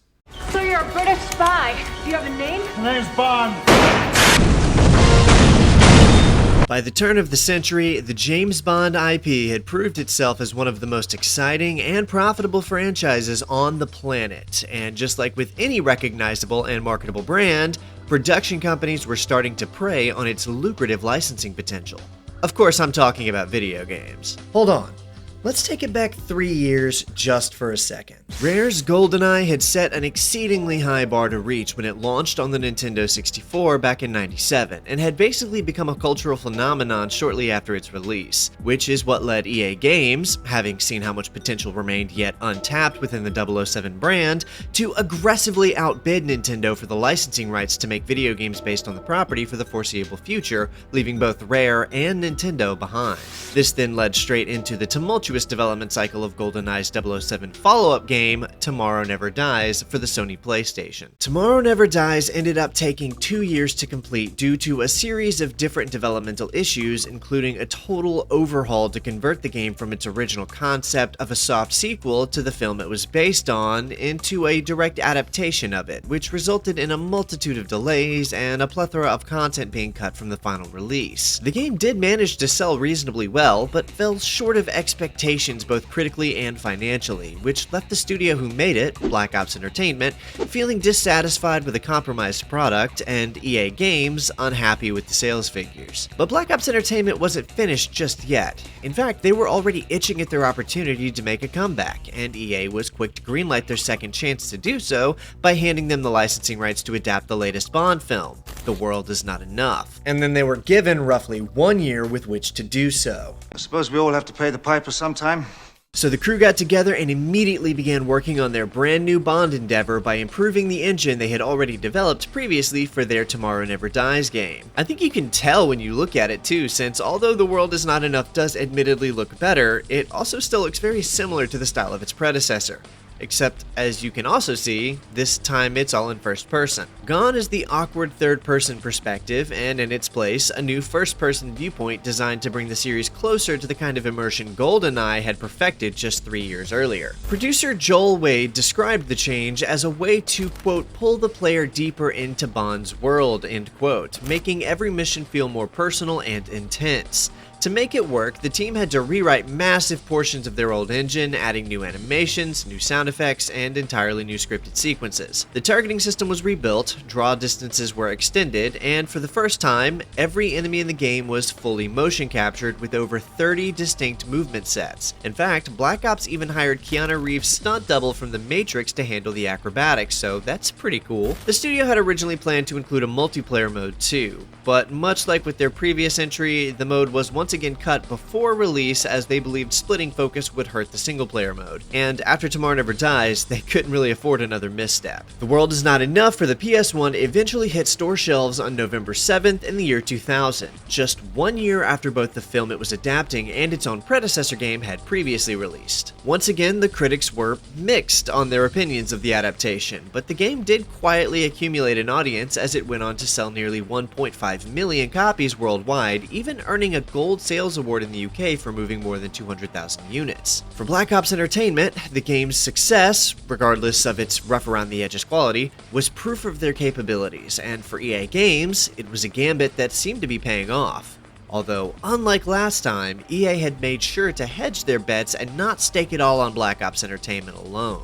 Okay, so if you remember playing The World Is Not Enough as a kid and none of this is looking at all familiar to you, leaving you confused as to why, well then you probably played it on the N64. Surprised? See, unlike the last game, The World Is Not Enough wasn't just released on the PS1. EA was going all in this time around, and as such had commissioned 4 different teams to develop 4 different, completely unique versions of The World Is Not Enough. Of course, there was the one for the PlayStation that we just talked about, but there was also a version in development for the Nintendo 64, the Game Boy Color, and even one intended for release on both the PC and the hotly anticipated PlayStation 2, although that version ended up being soft canceled and reworked into a different Bond game entirely. Don't worry, we'll get there. We're not to that one yet. I need to really emphasize though that these other versions weren't just ports, but rather totally separate games made on completely different engines with all original assets across each iteration. Same title, same movie, but 3 totally different games. No, seriously, outside of the main menu style, most of the level names, and a few icon assets here and there are nearly no commonalities between these 3 versions. they're all just straight up different experiences start to finish. I mean, in regards to the Game Boy Color, that's a given, but even I wasn't fully aware of just how different the PS1 and N64 versions were going to be before playing them for this video. You see, while EA had Black Ops Entertainment busy with their version of The World Is Not Enough for the PlayStation, a very different team was working on their own version of Bond, one that would take shape on the Nintendo 64. Development of this iteration was handled by Eurocom, a UK studio with a growing reputation for technical excellence. EA had just formed a partnership with MGM in 1998 to produce Bond titles, and Eurocom was already deep into building a brand new first-person engine, one designed to scale for the upcoming 6th generation of consoles like the GameCube or PS2. When EA saw what they were working on, a collaboration quickly began. Eurocom's goal was ambitious, to create the fastest first-person shooter ever released on the Nintendo 64. Their new engine was tailor-made to squeeze every ounce of power out of the console, delivering longer draw distances, dynamic lighting, fog effects, and explosive particle systems, all without tanking the frame rate. The game even supported, and honestly even kind of required, the expansion pack, giving players sharper visuals and smoother performance overall. According to the developers, they pushed the system so far that they, quote, didn't think they could push it much more than they have, end quote. For Eurocom, this wasn't just another project, it was their final Nintendo 64 game, and they wanted it to be a proper send-off. To help recreate the world of The World Is Not Enough faithfully, MGM supplied the team with original concept art, blueprints, and reference photos from the movie sets. Much like its PS1 counterpart, this game follows the film's basic story, but Eurocom took creative liberties to enhance the pacing and level design. Some sequences, like a London Underground mission where Bond rescues hostages, were brand new, while others, such as the iconic boat chase, had to be cut entirely due to cartridge limitations. Producer Bill Beecham later explained that adding vehicles would have required a completely separate engine, one that might have compromised the core experience. Instead, Eurocom focused on refining the gunplay, enemy AI, and mission variety. The characters' faces were digitized directly from the film's actors, but the voice performances came from sound-alike actors. Oh, except for John Cleese, who did reprise his role as R in the PS1 version. So, why do I even bother? It's funny that everyone at the time just kind of accepted that Cleese's character's name actually was R just because of a single joke line in the film. If you're Q, does that make him R? By the middle of the year 2000, The World Is Not Enough for the Nintendo 64 was about 3/4 complete and made its public debut at E3 in Los Angeles. The final game shipped just a few months later on October 17, 2000. Released on a 32MB cartridge, it featured over 500 lines of compressed dialogue, a feat that vastly overshadowed GoldenEye's 0 lines of dialogue, sleek presentation, and a level of technical polish that few Nintendo 64 shooters could even come close to matching. For Eurocom, it wasn't just another licensed title, it was their swan song for an entire era of hardware. So as I was playing through these games and kind of working it out in my head how I wanted to go about covering each respective campaign, I came up with a kind of level progression idea for how to handle it. Although there are an uneven number of available missions across the 3 games, with the N64 version boasting the most at a very solid 14 levels, the PS1 version clocking in at 11 and the Game Boy Color version only having 8, the progression is all pretty much the same across each game. So I figured what I'd do is start with the PS1 version of the game, use that as a base, and then compare and contrast each individual level with its N64 counterpart as we go. I'll just tackle the levels that don't have direct counterparts as we get to them, but for the most part the 2 games do share a progression. Look, they even have the same level names too, in spite of the actual levels themselves being completely different. Oh, and I guess we'll check in on the Game Boy Color version developed by 2N Productions every now and then just to show you what that looks like where relevant. So let's kick things off by spinning up the disc release of The World Is Not Enough for the Sony PlayStation. But really quickly before we do that, I'd like to take a minute to ask that if you're enjoying the video so far, you consider hitting that like button, subscribing to the channel, and of course, leaving a comment with your own thoughts on these games. These 3 things matter so much in trying to survive in the YouTube algorithm, which feels like a constant uphill battle these days. Also, if you're interested in hearing my thoughts on the Bond films that go along with the games, you should consider becoming either a channel member or signing up over on my Patreon, where you'll have access to my film reviews of the Bond movies. I've done 3 so far as of this video in the form of GoldenEye, Tomorrow Never Dies, and of course The World Is Not Enough, with plenty more to go, so if you're wanting more Bond content from me, along with other exclusive content like book reviews and production reports, you'll find all relevant links in the description below. Oh, and one last thing, I just dropped my channel motto t-shirt on my merch site in a deathcore font. Whatever you're doing, be it video games, fitness, food, or media, my motto is to ensure you derive something from it that grows you as a person, i.e., make it matter. So rep that to remind you to always make it matter. But that's my tidbit here, so let's get back to Bond. Construction's not exactly my, speciality. Quite the opposite, in fact. So one of the first things I want to note is that both main versions share extremely similar menu screens, so much to the point where I was wondering if the two teams were actually sharing a game design document between them. I mean, I can't prove that, but how cool would it be if these games were the actual result of two different teams trying to build a game based off of the same exact game design document? How interesting would that be? I don't know if that's really the case here, but I'm just going to say that you should keep that possibility in mind is all. Before each level, we're shown a briefing screen not too dissimilar to the ones we got in GoldenEye, with different characters chiming in with insights on your mission. Although R is typically the only one with anything actually useful to say, and even then only sometimes. Moneypenny's character seems to only ever be used as a way of trying to make a sex joke about something and little else. James, don't mix business with pleasure. Remember, this is a shadow operation. Shadows stay in front or behind, never on top. Shadows stay in front or behind, never on top. Going into the first mission, we're put straight into Bond's perspective as we wander this large bank lobby, and I've got to say this looks spectacular for a PS1 game. Like seriously, the detail work on the models and textures in this game is genuinely some of the best I've seen on the console as a whole, and if the game was less frustrating to play, it probably would be given more credit for what it pulled off here visually. Although I do need to clarify that I'm playing this on an emulator with everything upscaled, so of course it wouldn't have looked this good back in 2000 when it dropped. Something I think seems to go under-discussed about both main versions of this game are how much they both try to flirt with being an immersive sim. This version more so than the N64 one, but still both do feature a few M-Sim-like mechanics here and there that help make the game so much more fun to me. This game wants you to feel like you are a 00 agent on a mission. So we use our disruptor pin gadget to bypass a metal detector and avoid having to turn over our firearms and then make our way to the elevators. Just like the last two Bond games we talked about, this one also utilizes an in-world item for Bond's menu in the form of his Motorola phone. Okay, look, if it gave them more money to play with in the game's production and resulted in paying the employees better, then I'm all for a little bit of tasteful product placement. The phone is also used to give the player these little optional calls from MI6 intended to help the player with instruction on what to do next, although I think these were a complete waste of time almost every time. The idea is actually good, and the game did have several sections where this mechanic could have popped up to guide the player through the game's levels if they were getting lost.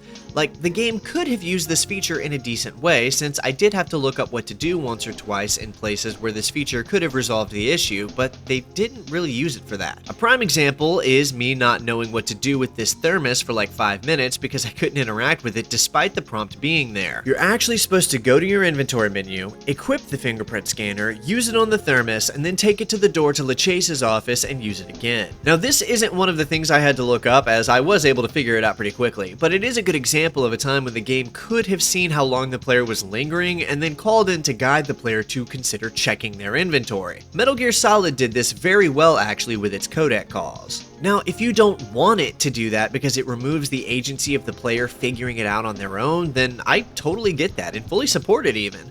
Figuring out the game's features is fun for me, and I like it. But if that's the case, then they should have removed the little MI6 calls altogether, because they serve no purpose here and their only conceivable use would be to guide the player if they seem lost. Anyway, once we access the office, we're shown a quick in-engine cutscene replicating the opening of the movie itself. Now, this game doesn't have very many in-engine sequences like this because it tends to just use clips from the movie in place of its cutscenes, kind of like Tomorrow Never Dies did, but this time it actually works because the film's segments fit snugly between missions. So Bond grabs the briefcase and busts out of the window for his escape. That's it for this mission on the PS1 version of the game.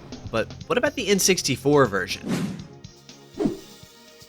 So right away, this version starts off with a rather impressive in-engine cutscene along with full voice acting even in the missions themselves. Looking at the visuals, I don't think it looks as good as its PS1 counterpart, although it does still look excellent for an N64 game. Again, easily one of the best looking N64 games I think I've ever seen. So things play out a little bit differently here despite opening on the same level idea. Instead of just using a disruptor pin to pass through the metal detector, we go into the safety deposit box room, retrieve our equipment in a closed viewing room, and then show the guard an appointment card for him to let us through. Now we see our first major divergence in the two versions.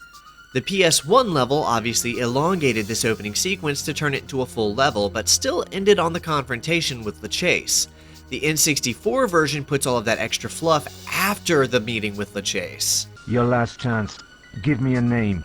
You still threaten me, even without your weapon?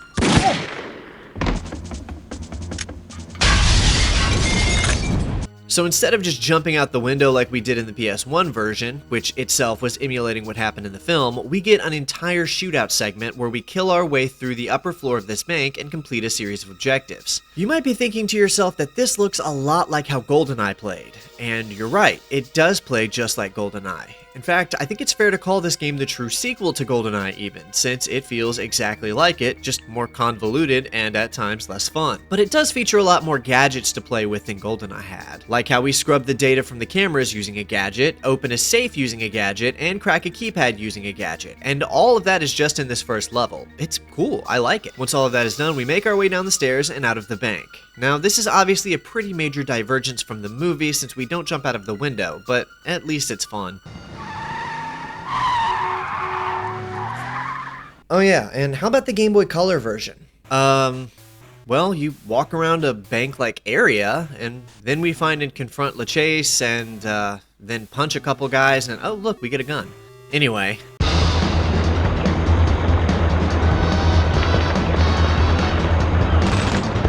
Back to the PS1 version, we get to pursue the assassin who killed LeChase and took a shot at King in the film. See, this level is really straightforward as we just run down a hyperlinear path killing enemies along the way. It's still fairly difficult because of the aiming, which I'll get to that in a minute, but we get plenty of unique guns to play with, which is nice. I also love the London backdrop in the distance too, though I question how all of these thugs got so many fully automatic weapons in the UK. Don't they know they need a license for that? Well, a license is a license. Sorry, mate. Can't interfere. Bloody hell. All in all, though, this is the shortest level of the game. It's very quick to complete and clearly spent more time trying to stun you with its visuals than it did on building out the length of the mission, which it does look great, admittedly. We ended off by using our grapple watch to latch us onto the hot air balloon's rope, so it's similar to the film, which saw Bond just jumping up and grabbing the thing. Oh, and you have to actually shoot the physical rope because the hitbox is so small, which is annoying since I kept expecting the box outline to turn green when I was good to shoot, but it doesn't. So that must just be kind of an oversight. Things are pretty different over here on the Nintendo 64 version, however, as there is an extra mission for us to play before we can even get to this version's equivalent of that mission. Here, this extra mission is set in the MI6 headquarters right after the bomb goes off and kills King like in the film. It can be a little confusing though since both this level and the PS1 level we just looked at both share the name King's Ransom, but the N64 version of the PS1 King's Ransom level is actually called Thames Chase, which we'll get to that in a moment. Something's not right about all this. King, the money! First up, we have to fight off the horde of intruding soldiers as we try to find Sir Robert King, who, if you've seen the film, you already know is dead. I love this mission. It's got enemies coming in on grapple gear through windows, which requires the player to use Bond's clearance to shut the windows and keep them out by putting MI6 into lockdown. There's also some escort stuff here, but it's so easy that I think it's fine. We escort M from her office to the security center and escort the doctor we saw in the movie from the medical bay to a different area to help some of the wounded personnel. Oh yeah, and I was playing through all of these sections on a USB Nintendo 64 controller for a more authentic experience. It still sucks to use, by the way, but at least it gave me something that felt close to the original intended gameplay. Aiming with this thing is terrible, and if I could have played this on the 1964 emulator to have a mouse and keyboard like I did for my coverage of GoldenEye, then I guarantee you I'd have had a significantly better time with it. Unfortunately, I couldn't get it to work, so here we are.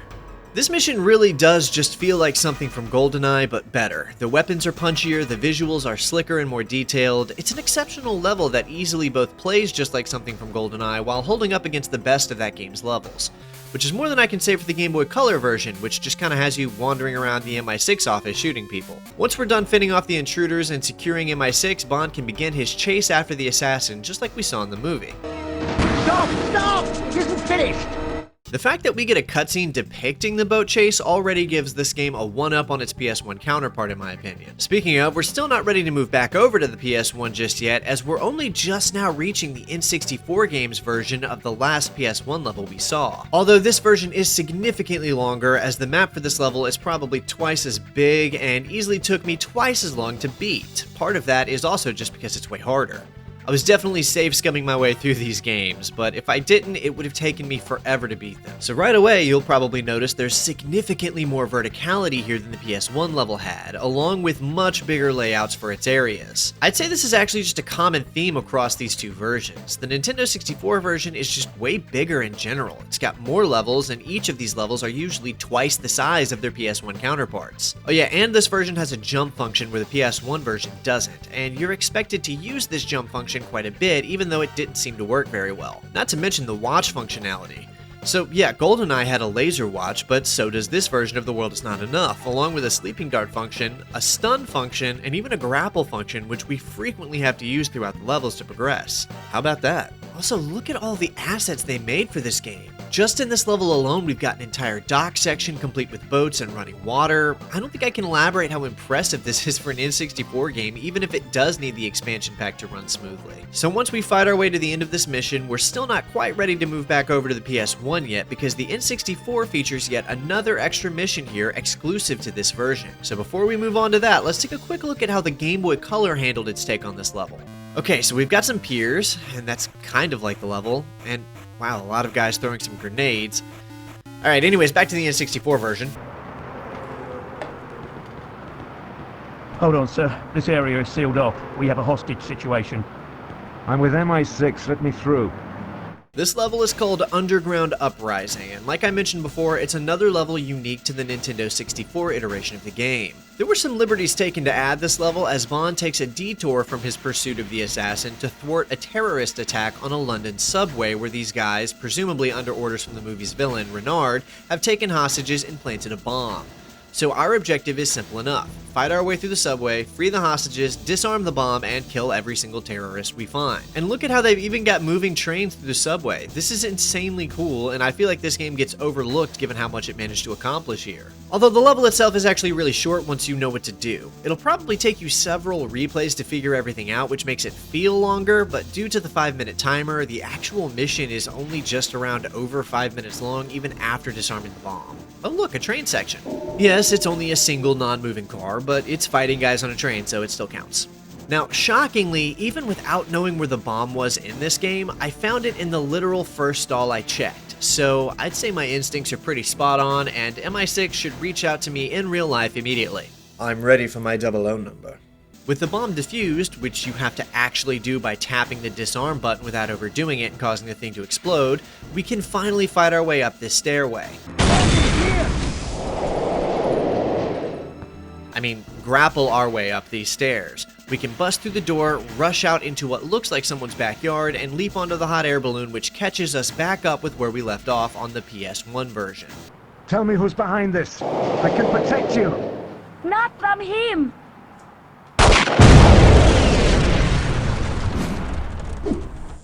So we're back and treated to another skiing section, but unlike the last Black Ops Entertainment skiing section, this one is unplayable and terrible. Seriously, this is so bad, and I'd have rather they just reused the exact skiing engine they'd already coded for Tomorrow Never Dies over this, because it's just not good at all. It's just moving around in first person like you'd expect, except your movement is so sluggish since you have to build up momentum to move, and it's horrendous to try controlling. How they released this level in this state is beyond me. The biggest problem isn't even the movement, it's just how much damage you take at all times since there's so many guards everywhere and you just die so quickly. I feel like this problem could have been solved by just cutting the number of enemies in half, because as it is, playing through this level borders on unplayable, because I'd wager at least a few people probably dropped the game outright by the time they got to this level. The skiing part isn't very long though. In fact, I think it's less than 60 seconds total, but you risk taking so much damage getting through it that it can wreck your chances of passing this ending part where you need to take out a dozen enemies along with multiple of these flying snowmobiles. And even then, I think I could abide it to a degree, except for the problem of aiming. As you might be able to tell just by looking at the screen, this game does not play very well. Auto-aim is off by default, which again makes it nearly unplayable given how bad the aiming is in this game. and honestly just PS1 shooters in general. But even with the auto aim on, the targeting is so inconsistent with its range that it'll still make playing the game feel frustrating sometimes. The biggest problem, however, is the manual aiming. It's actually just straight up broken. I checked out some other footage of the game and didn't see this problem with anyone else's gameplay in this regard, so I'm pretty sure it's some kind of emulator issue on my end, but when you try to aim up or down, the game constantly tries to reset your aim back to center even while you're still in manual aim mode. And with so many enemies positioned above you like the ones on that pipe or the flying snowmobiles, you have to be able to aim up, and it just keeps jerking your aim back down suddenly, which caused me to waste so much ammo, miss shots, take damage, and otherwise just have a terrible time. Again, I'm pretty sure this was an issue with the emulator, but that's why you're seeing my footage do that, and I don't know why it's happening, and I couldn't make it stop. Anyways, once we finally take out the last flying snowmobile, we complete the mission. So, how does this measure up to the version we got on the N64? I mean, it's better, at least, but it's still rough to deal with the game's wacky aiming on the N64 controller. This level did take things back to basics and just put the whole thing on rails for the player, which is not only an improvement over the last level we just looked at, but also a fun vision of what GoldenEye might have looked like back when it was being developed as a rail shooter. So you can see what that may have been like just by playing this ski mission. I mean, how much can you really say about a short on-the-rails section like this beyond the fact that it's kinda cool? It definitely plays way better than the PS1 skiing mission, I'll say that much. I think it would be better if I could aim literally at all, but this aftermarket USB controller has such a wildly sensitive joystick that makes such an endeavor feel literally impossible. Alexa, it's alright. You're safe now. Back to the PS1 version, we get the first of two missions that are exclusive to this iteration of the game that the N64 version offers no counterpart to, and one of the only things I even remembered about this game for the last 20-ish years of my life. Yeah, I did actually play this PS1 version at some point growing up, although I can't for the life of me remember when that might have been, as I don't remember owning it, so it must have either been at a friend's house or I just had a very short-lived ownership of this game at some point. But I do distinctly remember this mission because I was enthralled by a very specific element that I'm about to get to. First, to contextualize what's going on, this sequence takes place during the casino scene from the movie, obviously, where Bond is looking to find his old friend Zukovsky and question him about his involvement with Electra King. So you put your money where your mouth is. It wasn't a super long scene, but it was very important. This mission is all about immersion though, and features absolutely no combat. It's all about feeling like Bond. In order to access Zukovsky's office, we first have to talk to this woman who admits that she's dating the guard to the door. And by doing this, we make the guard jealous and he comes over to speak with her, allowing us to use our credit card key, a gadget that I'll talk more about later, to enter the office. The mission doesn't end here though, as Zukovsky only agrees to share what he knows with us if we can earn $100,000 at his casino and then gives us $25K to play with. This brings us to that one element that I mentioned remembering so vividly earlier, a fully functioning blackjack minigame. This game is not only where I learned what blackjack was, but it's also where I even learned how to play blackjack at all, and I remember coming home to this game as a kid just to play this minigame, which in hindsight is probably terrible, and I hope this didn't predispose any kids to have gambling problems. I don't gamble myself at all, but I do recognize how serious of an issue it can be. Unless you're Togi. I do think it's cool that they have this feature in here to more fully flesh out that 007 experience, but damn. Maybe they shouldn't have made winning $100,000 of fake money an actual required objective to progress in the main game. That's pretty much the entire mission though. Once you win the required 100 grand, you go back to Zukovsky and move on to the next mission, Night Watch. Shaken, not stirred.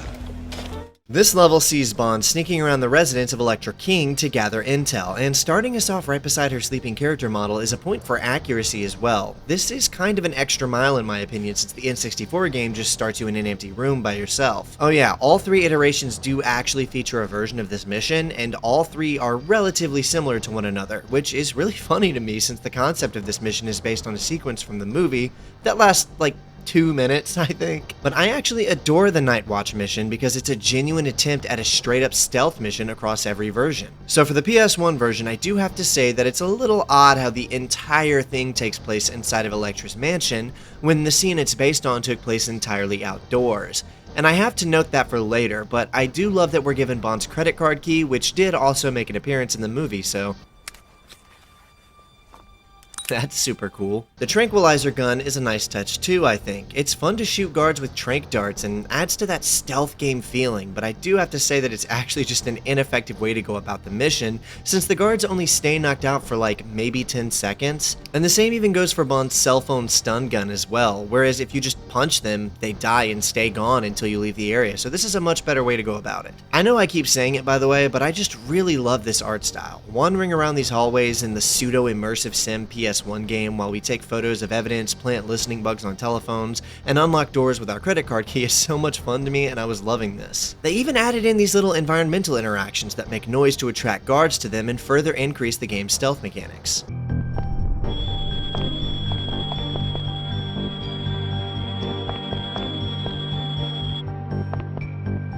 It's not really very refined, but it's still so fun and way more in-depth than anything we've seen in a Bond game so far. However, much like all of this version's missions, the level itself is fairly small and doesn't take very long to complete. And given how this sequence in the movie actually takes place outside, it does make it stray further from being as accurate of an adaptation of the movie, since they had to turn Bond's confrontation with Davidov into a boss battle set in a garage to compensate for the lack of outdoor areas. And it's not even really a fun boss battle either. By the way, I'm pointing these things out to reinforce the contrast of the N64 version. So let's take a look at that. Now, there's only a handful of actual stealth games on the N64, so the competition isn't exactly challenging, but even so, this mission is probably some of the best stealth gameplay available on the console. First off, the vast majority of it takes place outside, like in the film, and the size of the level itself is easily double that of its PS1 counterpart. It's also way harder and took me way longer to beat. You've really got to pay attention to your objectives and make full use of nearly your entire arsenal to get through it stealthily. First off, if you get caught, it's mission over, so guns blazing is off the table, which means using your laser watch to burn off padlocks instead of shooting them. I think you can shoot them with your silenced Wolfram handgun, another made-up name to avoid invoking the copyright wrath of real-life arms manufacturers, but I think sometimes the guards can still hear this, although that may have been my paranoia. I know for sure they still hear silent shots in the PS1 version though. We don't have our tranq gun here either, but our watch is equipped with a tranquilizer dart function with a limited number of shots, which will not only be invaluable to our getting through this level, but also lasts much longer than the PS1 tranq gun did. So it's actually worth using. The stun function is basically useless though, and they get back up immediately, so don't even bother with that. And we can't get rid of them permanently by just knocking them out with our fists here either, so these tranq darts are all we have. There's a good use of gadgets here too, like using a data scrambler to shut down the security cameras across the property by breaking into these booths, of which there are two, one near the start of the level and one closer to the end. And both the phone bugging and photo taking objectives are part of this iteration as well, requiring you to stay undercover while still finding the different phones and evidence needed to complete them. Which is why the most useful of our gadgets this time around are the X-ray glasses. Seriously, these are going to be a must to get through the level without getting spotted. I'm telling you, it's actually a pretty good little stealth mission, all things considered. We don't have to deal with a boss battle at the end of this level either, thankfully, and are instead treated to a far more movie-accurate sequence of Bond hiding in the trunk of Davidov's car outside of the building near a security outpost like we saw in the film. This was easily one of the most memorable missions across all of the game's versions for me walking away from it all. Partly because I love stealth games, but also because it's just impressive how much Eurocom managed to achieve with this N64 game. But what about the Game Boy Color version? Well, we're sneaking around in Electra's mansion and we got caught. Anyway. Interesting. We can't jump back to the PS1 version yet either, as the N64 features another unique level here that has no PS1 counterpart called Midnight Departure. I'm mostly just showing the cutscenes from the Nintendo 64 version because the PS1 game just used actual clips from the movie for 90% of its cutscenes, so this is the only one with a lot of unique cinematics to actually show. Anyway, this is another of my favorite levels from any of the versions, and probably one of the best levels out of all of them too. It's another outdoor map, only it's actually massive. At least compared to any of the other levels in this game or the PS1 version. It's probably about twice the size of the surface map from GoldenEye for reference, and it's awesome. So our goal here is to kind of stalk Davidov to the airstrip where he's supposed to take a plane to Kazakhstan, and this is similar to where Bond killed him in the film too, except that happened right outside of the car in the movie. We also get some cool weapons to play with here too, like the crossbow and sniper rifle, which given the size of this map is actually useful. There's alarms the guards can set off to draw attention to your position, along with summoning a convoy to block off a bridge you have to cross, which does incentivize an attempt to play slightly more stealthily. Once we get to the airstrip itself, we have a small boss fight with Davidoff before calling the plane in to land and collecting a bag of sneakers to bribe the pilots with. Bond. James Bond. Now land that plane for me. Okay, Flight 711, you're cleared for immediate landing, over. Roger that, Control. We'll begin our landing at once. Over and out.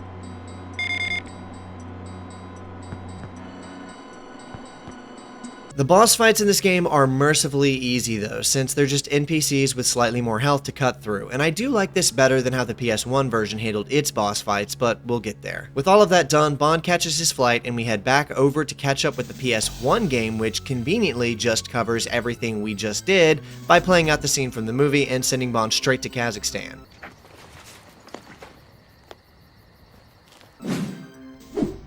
The first half of this level is back to some M-Sim style gameplay as we make our way through this nuclear bunker and do some spy stuff. Although the N64 version is a better shooter, I do have to admit that this game does give you that feeling of being a spy far more. For example, these two guards won't let us pass them to get to where we need to go. Sorry, sir. I cannot allow you to pass. So in order to get past them, we have to shut off the power, which makes them leave their post to go turn it back on, allowing us to sneak by their position with our night vision goggles and use an access card we lifted off of a table in another room to open the door. Not to mention using Dr. Arkov's ID to gain access to certain areas like how Bond actually did in the film, and also the radiation badge to access other areas. Sorry, Doctor. I cannot allow you to pass without a radiation badge. Good afternoon, Dr. Arkov. I feel like we didn't see very many things like this in video games back then. I mean, to be fair, this did launch 5 months after Deus Ex, but that wasn't available on the PS1, so this was still pretty special due to featuring these little immersive elements. Even if they are just minor gimmicks to pad the level, they do a lot to help immersion. The game turns back to shooting pretty quickly though, as once we enter the last room we get terrorists shooting not only at us but also Dr. Christmas Jones, who dies so easily that it nearly ruins all of the fun we just had. What was it that made developers think including NPCs that we have to keep alive or else the mission fails was a good idea? You're telling me Black Ops Entertainment scrapped their entire vision for Tomorrow Never Dies over the opinions of playtesters, but no playtester stopped them to suggest that this mechanic is awful and annoying? The rest of the level is just 2 rooms to fight through before we get our set piece with Renard telling Bond about the bomb. No hard feelings, Mr. Bond, but we're even. Soon, you'll feel nothing at all. Now, this game handles it by having us just grapple watch onto these chains and then riding them out like he did in the film, and then just ending the mission outright. And since it auto-equips the watch for you, I'd say all is well. This is fun, if a little bit undercooked. I do still like the level overall, but I think if I hadn't been abusing the save state feature on the emulator, then I would not have been having any fun having to restart repeatedly to keep Dr. Jones from dying. Back to the N64 counterpart, Eurocom did try to maintain some of the immersive elements of the PS1 game by having us equip an ID item and showing it to like 3 relevant NPCs, but that's about it. Otherwise, there's way less spy things involved in this level. I do think it's worth noting, however, that we start this level outside before meeting Dr. Jones and taking the elevator down into the bunker with her like in the movie. And the dialogue even tries way harder to resemble the film as well. I actually think the N64 version is a much closer experience to the film than the PS1 game is, if only for the little details like this. Dr. Jones and Bond even share their exchange of her doubting Bond's secret identity as Dr. Arkov and checking it out, whereas the PS1 version totally skips over all of this. Though since we spend so much less time doing spy stuff, that time is filled instead with shooting people, which gets set off right after a cutscene recreating Bond's confrontation with Renard. There's no point in living if you can't feel alive. Huh? Drop the gun, now! There are too many new faces around here. Everyone to the surface. You know what, while they're working all of this out, let's take a quick look at how the Game Boy Color version handled things. It opens outside like the N64 game does, but quickly has us entering the bunker where it kind of becomes a stealth-like game. We have to avoid detection while making our way through the bunker or we get a game over. And look, we even get to press some buttons for some environmental interactivity.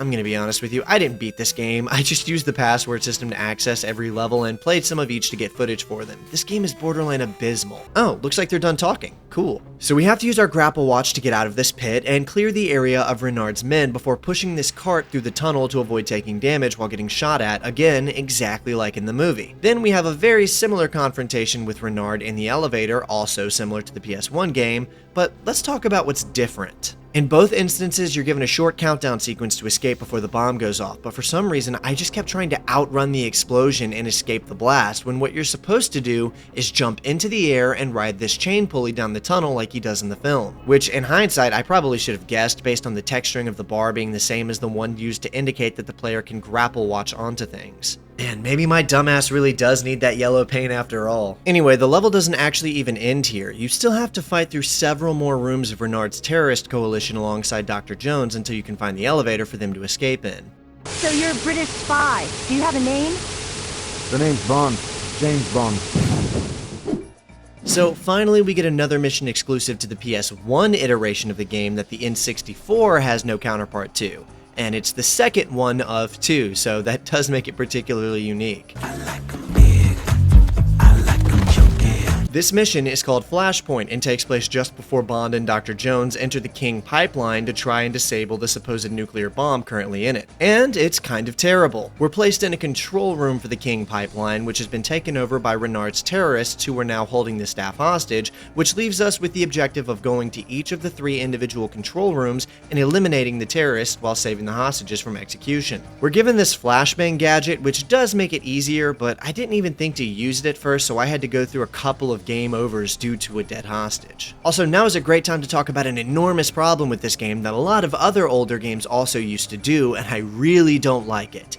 Infinite respawning enemies. Seriously, some of these environments are cool, and I think about how nice it would have been to just be able to kill all of the enemies and just look around the level and figure out the objectives once the area has been made safe. You know, like you would in real life. But the game just will not stop spawning enemies.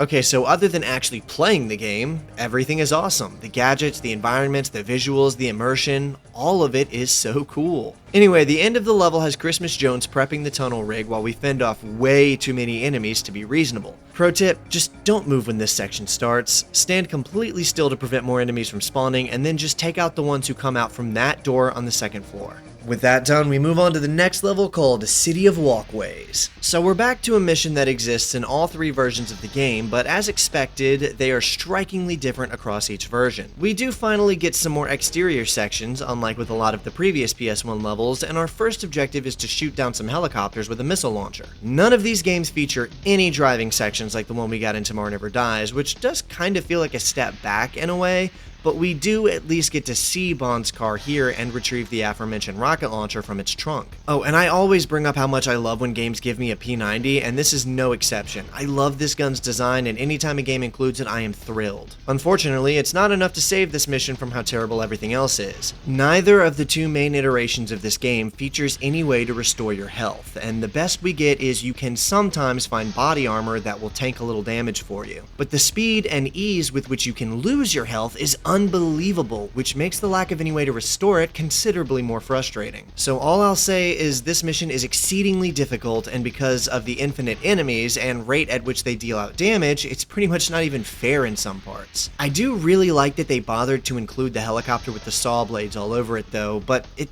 doesn't do very much beyond just shooting at you a lot, which makes the blades themselves feel almost pointless. Like, they're not the danger, the machine gun is. Also, there's plenty of enemies shooting at you and respawning infinitely. Like, why does the chopper need a machine gun too? It didn't have one in the movie. I feel like they only added it to make the level harder so that it seemed longer than it is. So in order to complete this level, we have to find and acquire the wrench item in this room. then head out and grab the flare gun from this building, and finally use the wrench to release some steam or something under the helicopter before shooting said steam with the flare gun, causing it to ignite.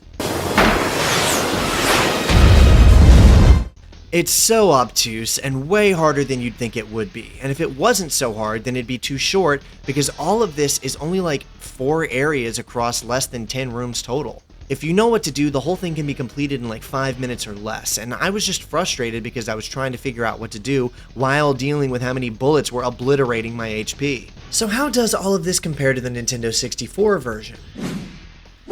Well, I mean to level with you, this version is superior to the PS1 version in just about every conceivable way. First off, it's split into 2 separate levels fittingly called City of Walkways 1 and 2, but both parts separate are still larger than the PS1 level of the same name, and not by a little, but by a lot. Also, they're far more dynamic with more verticality, more weapons, and more advanced elements, like how these bridges move with physics as the helicopter chops them with its saw blades. Oh yeah, and these things are a menace in this version. First off, they drag these things all over in an attempt to kill you, which they can do by the way, and just like I brought up before, they can cut through the level in scripted events like cutting bridges up, even if you're walking on them, and straight up slicing chunks of buildings off. This iteration is a far more sophisticated take on this whole sequence. Even just by looking at it, you can see how much larger everything is in scale alone. I'm talking about it like it's all one level because despite being 2 separate missions, they understandably feel like one, but that itself is kind of one of my only criticisms. The first mission here is just Bond fighting his way through enemies across these different warehouses and piers. Beyond one sort of interesting room with a moving conveyor belt, there's not very much memorable about this level. I mean, the iconic saw blade helicopter itself doesn't even show up until the second part, and that one is where we see all of the more unique scripted sequences happen anyway. Too bad we don't have any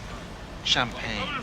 So I honestly think the first part of these 2 levels could pretty much be totally removed and we wouldn't lose anything beyond a more barren level to kill bad guys in, which we've got plenty of already. So I just feel like that extra time could have been better spent somewhere else had that first part just been cut, and it would have also improved the pacing of the game too, in my opinion. I do very much prefer how this level ends on a kind of pseudo boss fight with the helicopter where we used a remote controlled missiles to take it down, and this would have been way cooler if it were on mouse and keyboard so I could actually control the missiles half decently, but the idea here is still super cool. They took a page out of Half-Life's book from this one, clearly. The Game Boy Color version also has a level just like this, where we walk around inside of a warehouse for a while, solving our way through the maze of walkways, and it even ends on a boss battle against the helicopter too. This is one of the only missions I played enough of to see the end of the level, by the way. Don't be fooled into thinking I played a bunch of this version or anything. It is really so bad. I only actually played it for just over an hour total. Now, where were we? Here we have another example of a level where the PS1 iteration is just half the size and length of its N64 counterpart, which we'll get to, but in this case I do think the level is still kind of good overall. It's still very grounded, and what I mean by that is that everything feels so much heavier in this game. Whereas the N64 version feels more like a rendition on GoldenEye with more movement, leaning deeper into an arena style like vibe with bigger levels and so much more verticality, this game feels closer to a total conversion mod of Doom. Once you notice it, I feel like it's kind of hard to unsee how rectangular all of the walls are and how we're always moving on a flat surface. Also, we get another train segment, but this time through multiple cars and while the train is moving even. This is actually a full sequence too, with multiple different cars to fight through and some of the cheapest enemy placement you've ever seen. Seriously, hiding so many enemies right behind corners like this is diabolical. Not to compare it to Doom again, but like, come on. It's too bad you're in such a hurry to catch me, Bond. I'd love to see you join the hundreds of people throughout the subway who will die once the sarin gas fills the ventilation.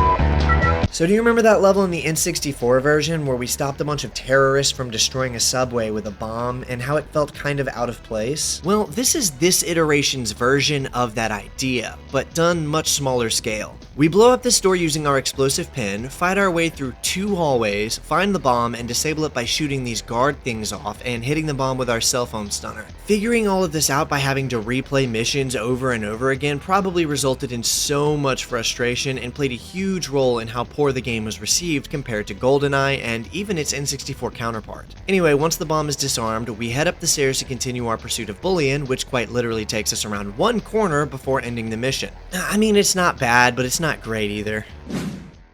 That's a GPS signal. It must be M, using the locator card from the bomb.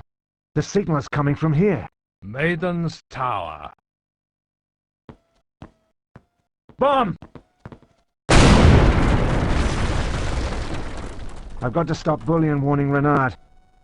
You can probably already guess at this point, but this is a vastly superior take on this mission in almost every way. I say almost because there is a hidden timer that will auto-fail you for not completing the level in time, and that's incredibly frustrating since the level is interesting enough for me to want to stop and enjoy how everything looks and just take it all in. But otherwise, it's better in every way that I can think of. The buildings are much bigger, making everything feel like a real city as we chase Bullion through city streets, alleyways, in and out of buildings, and even jumping across rooftops and over balconies. Are you guys seeing this? They even littered the streets with vehicles and everything. I want to make it clear that I went into this with a bias towards the PS1 version, having played it as a kid, and I'm writing this script having to acknowledge this now as the objectively superior version. It's just really good and is 100% being held back by not having easy accessibility to mouse and keyboard gameplay.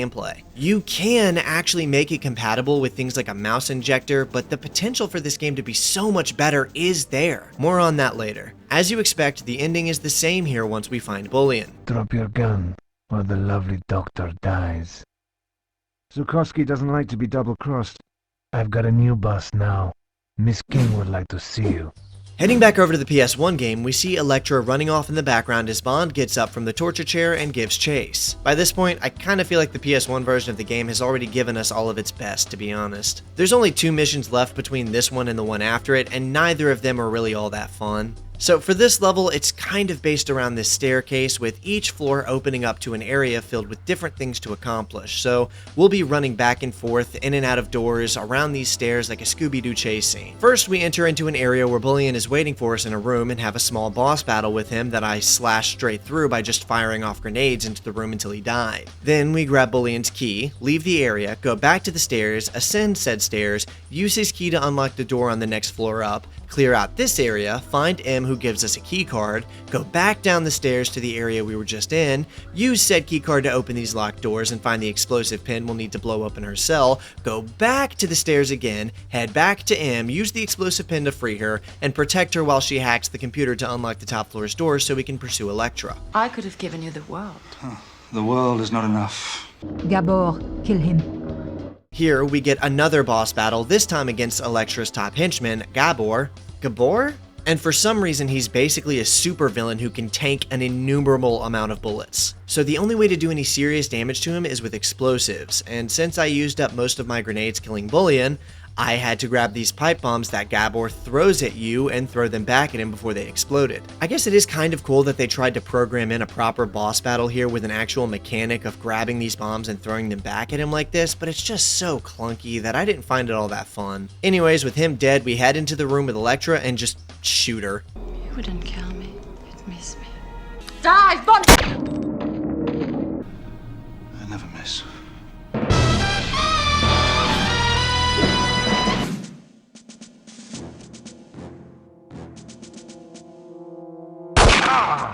Alright, so if you're thinking that this game's take on this level is going to be better, then you're right, although it's significantly more obtuse as well. We do chase Elektra like in the other version, but this level is so much more elaborate and with more objectives to accomplish, like clearing out this underground area and retrieving this fingerprint scanner, for instance. We can't pursue Elektra up the tower until we scan Gabor's fingerprint, and he's currently hanging out down by the dock. Now, something I didn't realize about this area is that there's 2 paths to complete it if you've got a keen enough eye to find the alternative route. And this is something that later Bond games would execute on far better, but I just wasn't expecting it to find it here is the thing. Another M-Sim-light element, in a way. I feel like I'm going to frustrate a bunch of hardcore M-Sim fans by saying stuff like that, so let me just clarify. I'm not saying these games are immersive sims, I'm just saying that these little features to help aid immersion are appreciated, you know? Once again, the variety of the level's layout is remarkably better than the PS1, and the flow is just better overall in a pretty major way. Also, we've still got 2 boss battles here, one for Bullion and one for Gabor. We just get them in different places. It's fine though, since this game's boss battles are hardly noticeable. Like I said earlier, it's always just an NPC with slightly more HP than normal, which I kind of prefer for a game like this. Although I was caught off guard by this trap where Bond is closed into a hallway while gas slowly kills him. I just wasn't expecting it is all, but there's an area in the ceiling for you to grapple watch out of. And at the very least, the scene where we free M is a little bit closer to the film's version. sorry, James. I can't let you take Em away from me before I've finished with her. Put your weapons down, now. Finish him.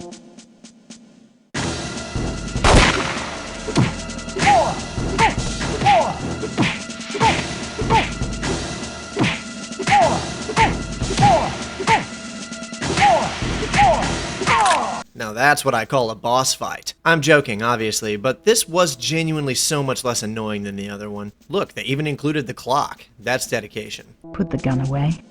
You wouldn't kill me. You'd miss me.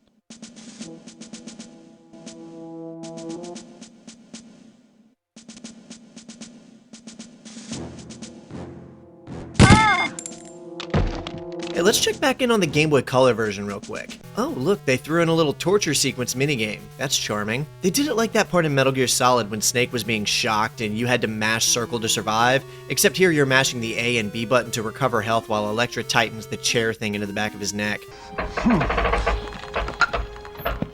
The rest of it is like you'd expect. Anyway, there's one more N64 exclusive level that we need to cover before we return to the PS1, and that's this level called A Sinking Feeling. Welcome to my nuclear family. Welcome to my nuclear family.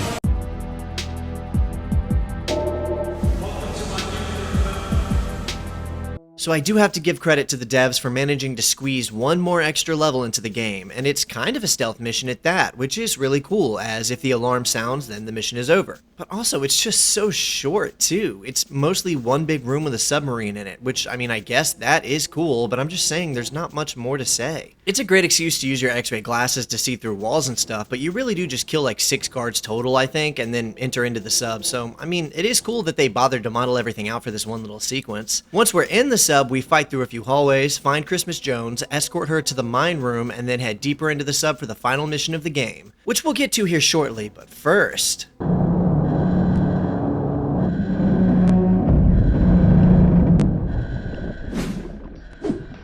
This is the final mission, and it's called Meltdown across every iteration, although it varies in quality greatly across versions, and I honestly don't really like any of them. And it's hard to even say which one is the worst because they're all so bad in different ways. Probably the Game Boy Color version, but that's just because the whole game sucks. I don't even think I can say the PS1 level is shorter this time either, because I'm pretty sure it's actually longer. Also, I'm like 90% sure that these kinds of doors don't have locks that would open with a little key like that on a submarine. Feel free to correct me on that in the comments if I'm wrong about that, any submariners. The visuals, I do have to give it to them again. I mean, they're great, of course, and the very stiff, almost Doom but in concrete-like gameplay style is far better suited to an environment like this. Oh, and look, we even get to crawl through a vent. I legit forgot this game even had a crouch function until this point.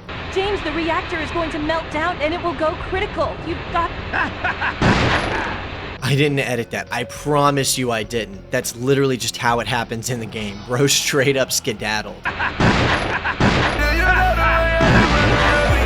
I didn't think about this before whenever I was covering Tomorrow Never Dies, and it only really occurred to me while writing the script for this game, but I think what's causing these cutscenes to cut off dialogue so early and why he ran like that is the unlocked frame rate of playing it on an emulator. I don't really know how to get into the details of exactly what's going on here, but I'm pretty sure playing this on an emulator with like an unlocked frame rate is allowing the game to run at a speed which forces the cutscenes to end earlier and run faster than they otherwise would in engine. We chase Renard through this tunnel and then through a room filled with radiation that we have to navigate using an actual radiation detector. This is the only time anything like this happens in the game, and there's nothing like this in the movie, so why they felt the need to program something like this is just so far beyond me. Anyway, we reach Renard, shoot some panels, and finally kill him.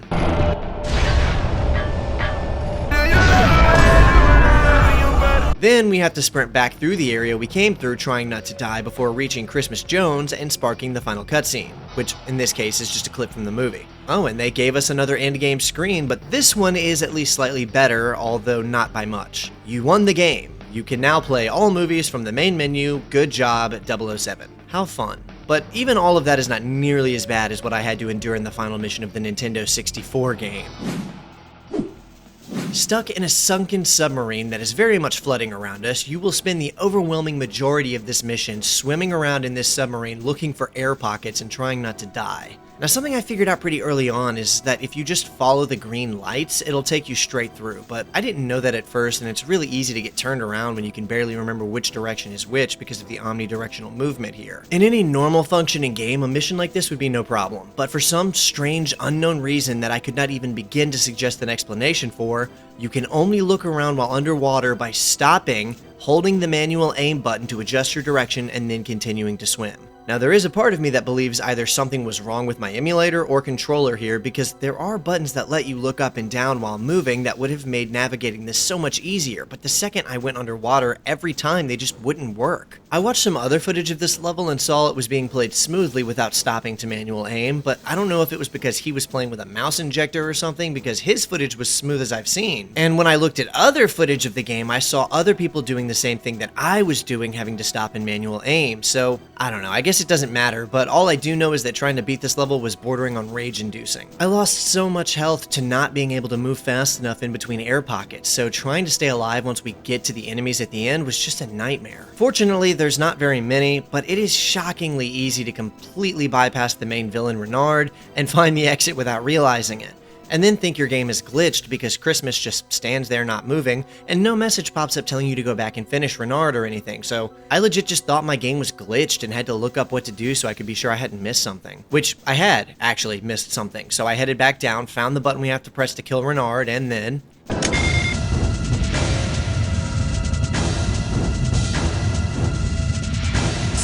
Oh! I feel nothing.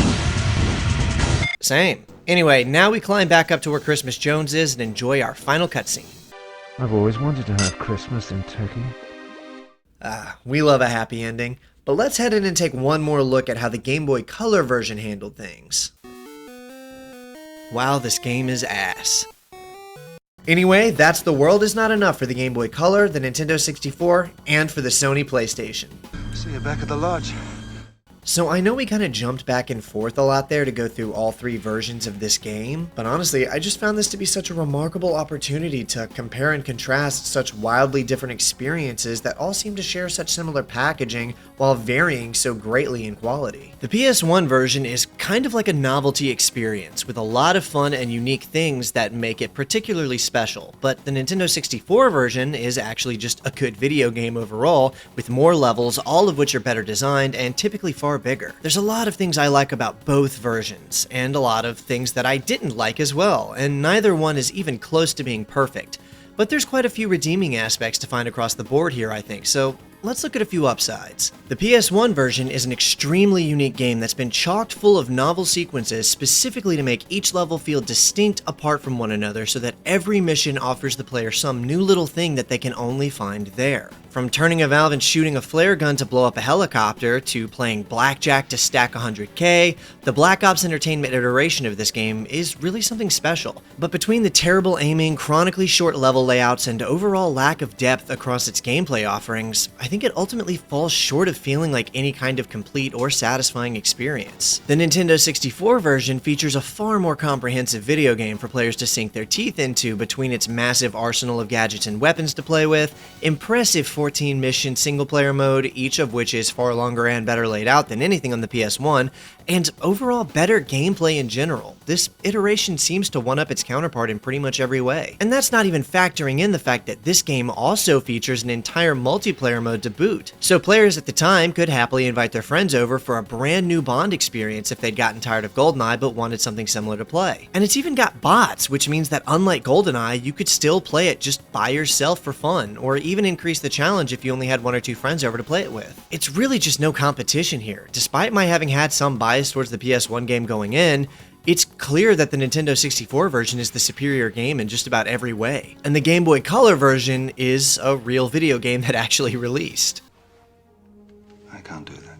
So this is the part where I talk about my hopes for a remaster. Like I said when talking about Tomorrow Never Dies, pitching remasters was going to be a reoccurring element in my coverage for these Bond games. So the obvious question is, which version do I think they should remaster and port to the PC? Which of these games deserves to be revitalized, given a chance with new players, and optimized with better controls and improved quality of life elements? Well, the Nintendo 64 version is the obvious answer here. Even putting aside the obvious selling point of the multiplayer alone, it's got the most missions and the better versions of the missions shared between it and its PS1 counterpart, along with the strongest potential of becoming that much better of a game with improved controls and the opportunity of new life. With that said, however, my preference would actually be for both games to be combined into one remaster package and sold together with a little menu that lets you select which version you wanted to play. Although I think all I'd want to see done to the PS1 version is for it to be made fully compatible with mouse and keyboard natively, and then just given a decent port, and that's it. That alone would turn it into a 2-hour experience at the most for the average gamer, so the overall value is just less with this one, but it's so novel that I would still love to see it included as like a bonus campaign. The N64 version, on the other hand, is actually a legitimately great experience with massive potential to be even better with some minor fixes to a few things than a proper port. I guess you can throw the GBC game in there too if it's convenient and no trouble at all. So for the past 2 Bond games I've covered, I've offered some extensive praise for the notably exceptional music of their original soundtracks. And for this one, we've got 2 really solid entries to look over. Although I need to be real with you for a second about the fact that I think both of these are just simply okay. Let's start with the PS1 soundtrack first. It's pretty good. It's got a similar groove-oriented vibe to the Tomorrow Never Dies OST, and all of the elements are present to make a great score too. We've got strings, brass, synth, I mean, it's all here. Don Vecca handled all of the music for the PS1 version, and he's actually gone on to do audio work for some really popular games since this too, including another Bond game, and even more recently the reboot of Call of Duty Modern Warfare 3. But here's the thing. All of these tracks are good, but they lack that oomph factor of the previous 2 Bond soundtracks I've looked at. Although they do get close. The synths, strings, and other elements are there, the Bond leitmotif is almost always present, and they're all, at the very least, punchy.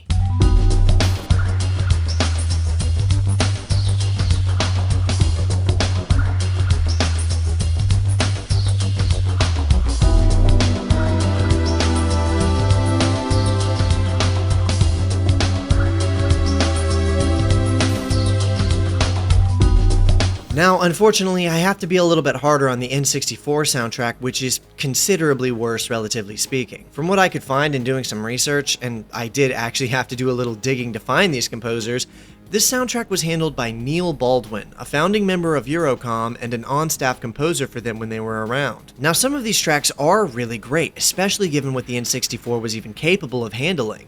But the score overall just doesn't really measure up very well to its Bond soundtrack peers. It always tears me apart to be critical of things like this because I know how much work goes into making these kinds of things, but to be honest with you, the vast majority of these tracks feature a large degree of repetitive, minimalist elements that do set a great tone for each level, but fail to deliver a dynamic auditory experience that makes a lasting impact on the player's mind, i.e., they're not very memorable or iconic.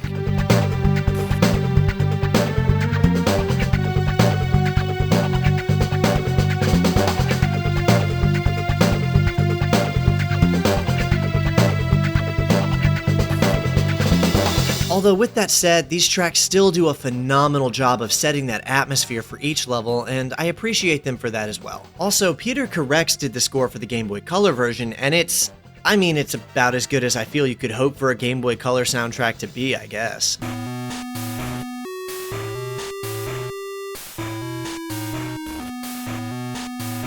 I think there's a little something for everyone in this big mishmash of secret agent spy game media. But mostly if you're already a 007 fan, and I say that with something of a negative connotation. See, with something like GoldenEye, there's a sort of mass appeal to playing it due to its enormous cultural relevance, history, and influence on the medium. But when it comes to these games, well, I mean, they typically wind up as a footnote in GoldenEye's shadow. And it's not just because of the negative aspects I talked about earlier, but also because their lack of offering a concise and consistently enjoyable gameplay experience makes their main appeal become that they're a way to play through a Bond movie. And while that's awesome to someone like me who's a big Bond fan, it's not nearly enough of a selling point to someone who's more indifferent on the character.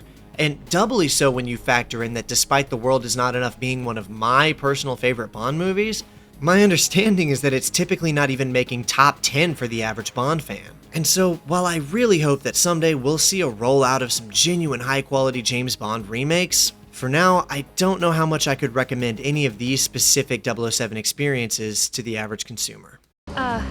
Thank you, Mr. Bond. Call me Jake. 007 Racing is one of the worst video games I think that I have ever played, and I'm telling you that I don't say that lightly. First off, I wanted to like this game because I enjoy racing games, I enjoy Bond media, and the two actually should hypothetically work well together. And I think they would have if the game wasn't such a reprehensible slog to get through. It's like nearly every level went out of its way to add an element that increased the frustration factor on principle, and the steering is some of the worst I've ever had to deal with. You either turn a little bit or you spin yourself totally out of control. It's beyond chaotic and it's pretty much a complete mess. But even outside of that, aside from being a deeply unfun gaming experience, roughly half of the time it's being played, it's also just an overall ridiculous game. You can turn off the charm, Mr. Bond. Developed for the Sony PlayStation by UK-based developer Eutechnyx, who actually sadly went under very recently in May of 2025, 007 Racing was facing some heavy competition releasing in the same month as its own franchise peer, The World Is Not Enough, also for the PS1. Now, there's some really interesting things about the game and a host of fun ideas that would have been a treat for Bond fans to sink their teeth into back in the day, even in spite of its extremely rough gameplay, and I do have to admit that it's very obvious the devs were genuine 007 fans. Which, I mean, they very well should be given that they're all based in England after all. 007 Racing was a strange but fascinating experiment. It arrived during the height of the Pierce Brosnan era, when Bond's image was sleek, gadget-heavy, and unmistakably cool. While Brosnan's likeness is featured throughout, much like in Tomorrow Never Dies and The World Is Not Enough, his voice once again is not featured and is instead handled by a sound-alike actor. Patron does reprise his role as R for what is, I think, his final video game appearance as R, and totally steals the show across the game in my opinion. But his character's presence does create some continuity issues that I'll get to here shortly. Take care of this machine, 007. You seem to have no appreciation for the painstaking effort that goes into building this type of equipment.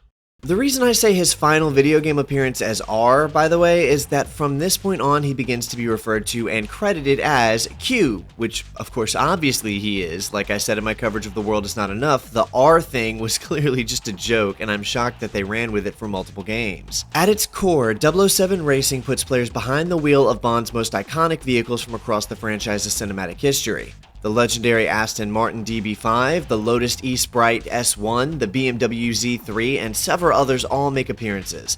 Each one armed to the teeth with Q Branch's finest gadgets and weapons. Every mission feels like a playable greatest hits album of Bond's automotive legacy, with cars pulled straight from classics like Goldfinger, The Spy Who Loved Me, GoldenEye, and of course Tomorrow Never Dies. Even the villains get their due. In one memorable level, players square off against Xenia Onatopp's Ferrari F355 in an unmistakable nod to her introduction in GoldenEye. It's this blend of nostalgia, spectacle, and slightly awkward execution that makes 007 Racing such an intriguing artifact. I hope you like fast driving, Mr. Bond.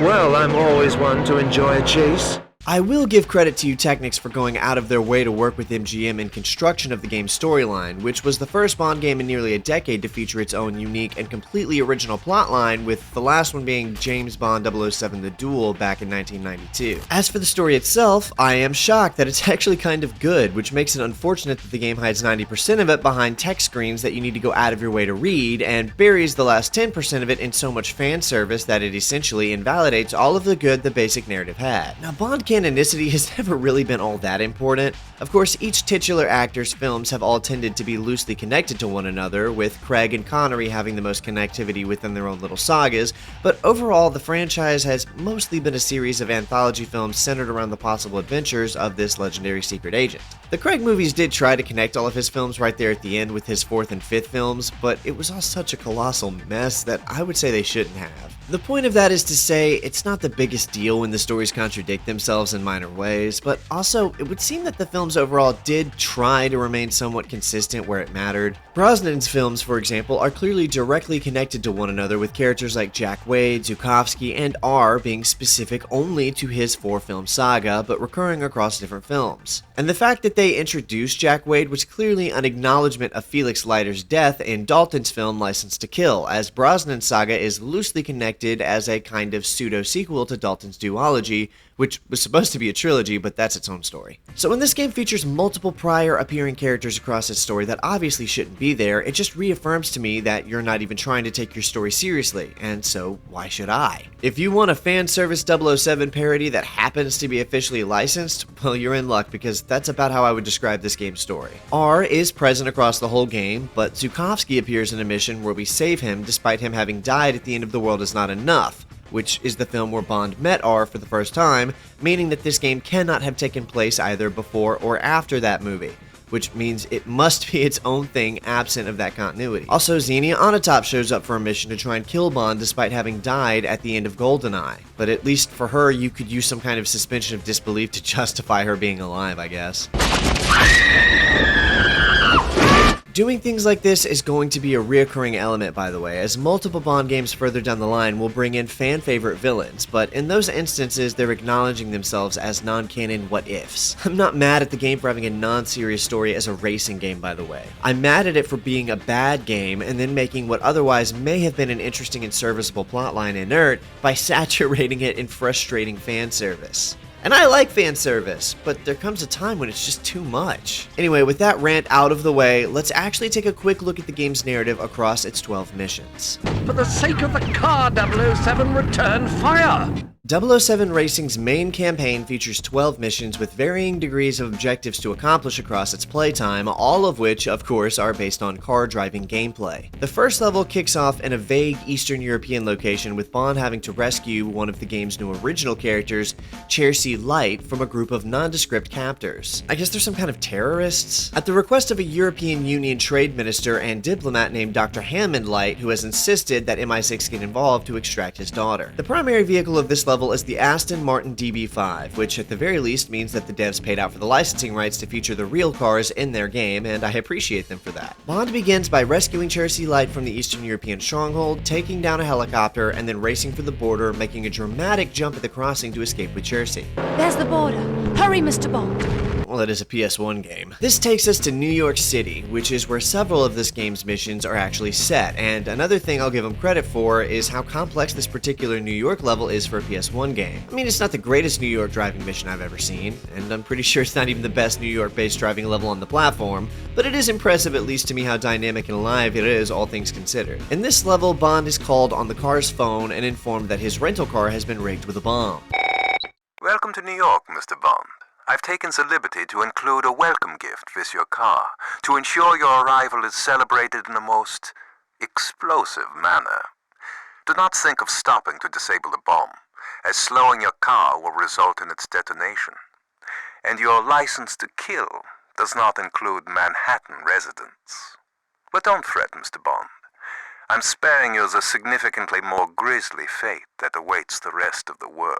So now we, as the player, have to drive around the level, collect these transmitter pickups to delay the timer, and stay constantly moving, otherwise we blow up. Goodbye, Mr. Bond. Eventually, we manage to find our way to the Hudson River and drive the car straight into it to try and dampen the explosion. Well, that was a splashing success. Mission 3 is where things start to kind of suck gameplay-wise. Remember before when I said that the developers seem to insist on including a single element in each mission that seems to only exist to be frustrating to deal with? Well, this is where we get our first taste of that in the form of these forklifts. They can't be damaged by your rockets or Stinger missiles, and the machine gun does next to no damage despite being the only weapon that does any damage at all. They're almost impossible to avoid, and the only way to deal with them is by faking them out and causing them to run into these explosive boxes or something that will damage it, which wouldn't be that big of a deal if the game controlled well, but it doesn't. I can forgive a game for controlling poorly if the game design is clearly trying to compensate for it by being fun to experience, but I can't forgive a game trying to demand precise movement in the game they designed that is incapable of responding precisely to player input. Anyway, we're back in the Aston Martin for both this level and the next one, as Q Branch has shipped it overseas to have Jack Wade deliver it to you. After taking out the enemies in these two alleyways, we find this EMP that we use to destroy a bunch of these computers scattered around the level. It's not very fun to play, but the glass breaks and stuff, so that's cool. Mission 4 is much simpler, as all we have to do is chase after this truck and use Q's built-in laser to destroy the wheels. The interesting thing about this level, though, is the inclusion of the character Whisper from Live and Let Die, the first of multiple inclusions from the Roger Moore era. And this is arguably one of the most fun missions in the game, since it's one of the only times we get to just drive real fast on a highway like this. Back off, man! I ain't telling you nothing! Sorry, friend. You'll have to speak up. We're headed into Mexico now, and it's all downhill from here. The information Whisper provided Bond has led him to a specific jungle where he's after some kind of car smuggling ring and has been ambushed by a series of helicopters and enemy vehicles. Bond gets his hands behind the wheel of a BMW for the next 3 missions, and it's a great car, fun to drive outside of the insane control issues. This is another simple one, not too dissimilar to the previous level, where we're just expected to gun it through a mostly straight path, although this time with more obstructions to worry about like tanks, fallen trees, and if we're not fast enough, the helicopter will blow up the bridges, forcing us to use an alternative route to progress. Now is also a great time to talk about the replay function of the game that shows you an exact and very stylish replay of your performance, and it's kind of awesome. I genuinely enjoyed watching a couple of these and remember thinking that the game looks so much more fun when you don't have to actually play it.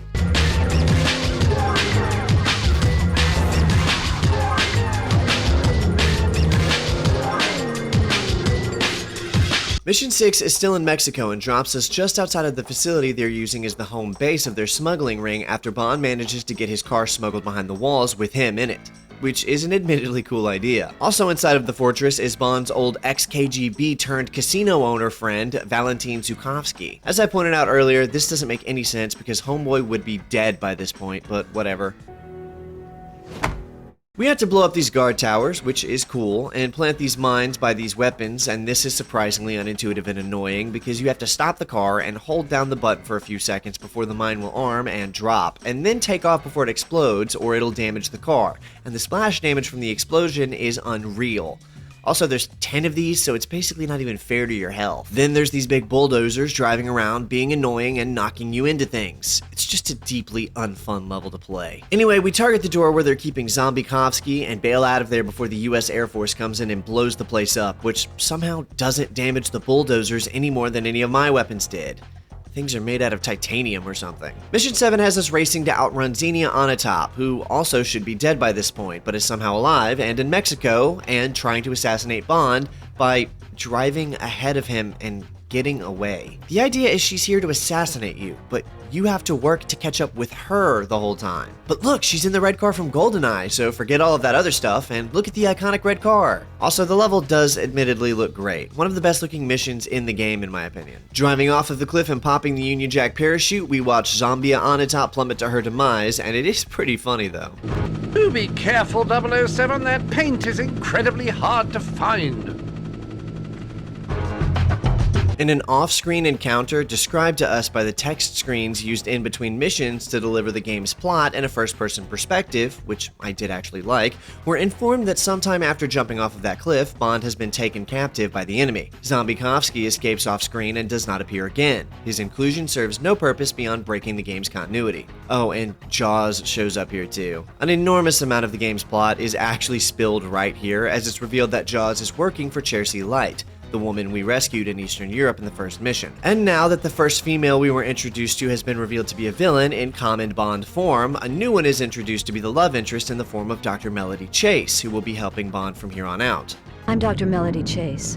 They kidnapped me from the lab in Atlanta. Do you know who these people are and why we're being held here? Anyway, this is probably the most interesting mission in the game for a number of reasons. The most obvious being that the entire thing is played from fixed camera angles. This really stands out since playing the game in these PS1 graphics, swapping between fixed camera angles felt almost like controlling an old survival horror game, but you're just driving a car around an empty warehouse the whole time. There's no enemies either, which further contributes to that feeling. This is the only mission in the game like this, but making the whole thing play with fixed camera angles felt like going that extra mile. Oh, sorry, that happens to my voice sometimes when I talk about fixed camera angles. Bond and Dr. Chase break out of the warehouse and find themselves in Louisiana, of all places, as they pursue the now revealed to be evil Chelsea Light and her henchman Jaws. Why Louisiana, of all places? Well, so they could cameo Sheriff Pepper from the Moore movies. All right, boys. We've got ourselves a situation. The boat, some crazy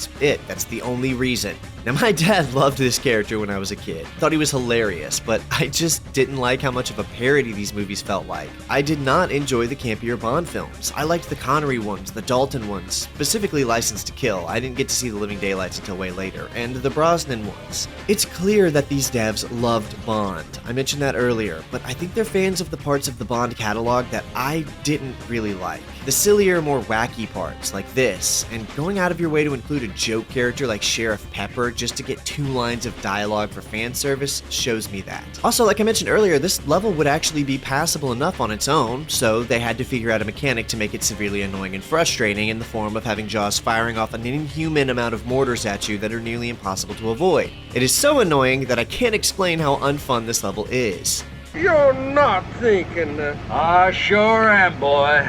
Mission 10 takes things down a notch to something I would personally describe as significantly more relaxed and enjoyable. We're back to the New York map, but with a different skybox, and all we have to do is tail 4 different limos long enough and close enough for a data transfer to happen, all before the overall timer runs out. And then we've beaten the level. We're in the BMW Z8 this time around, making it the 3rd BMW in the game, with the previous one we saw being the BMW 750iL. Not much more to say on this one, I liked it. This one has a great heritage and commands your utmost respect, 007.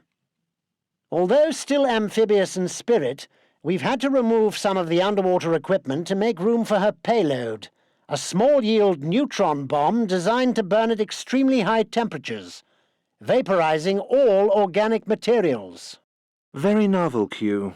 We must get them to the stores in time for Christmas.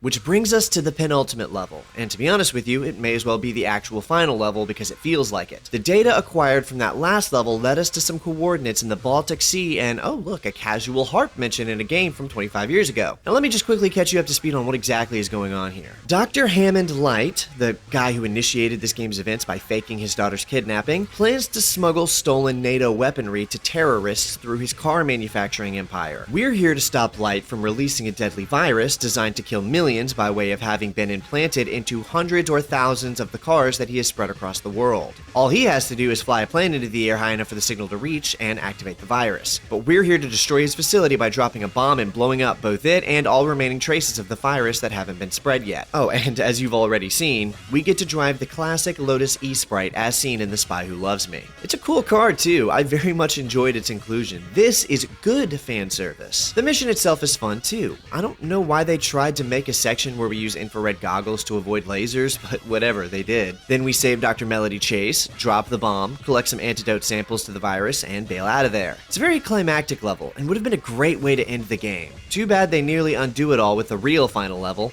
It goes without saying that you should proceed with due caution. You'll have to ram the plane to slow it down and to disable the engines. This mission sucks. It's the worst one in the game, and there's nearly nothing to it. We have to stop Light's plane from taking off and activating the virus, and it doesn't tell you how to do this. You have no gadgets or anything, and you can't just ram its engines or get in front of them to stop it. If the plane gains too much speed, it's gone, and it gains speed so fast that it's crazy. The only thing you can really do is drive slightly beside the engine and nudge into each one in order to destroy them. Then you get a gun out of nowhere and shoot his landing gear, drive off a cliff, and watch the credits roll. It just sucks. It's not a fun final mission. Don't worry, Melody. From here on in, it's smooth sailing.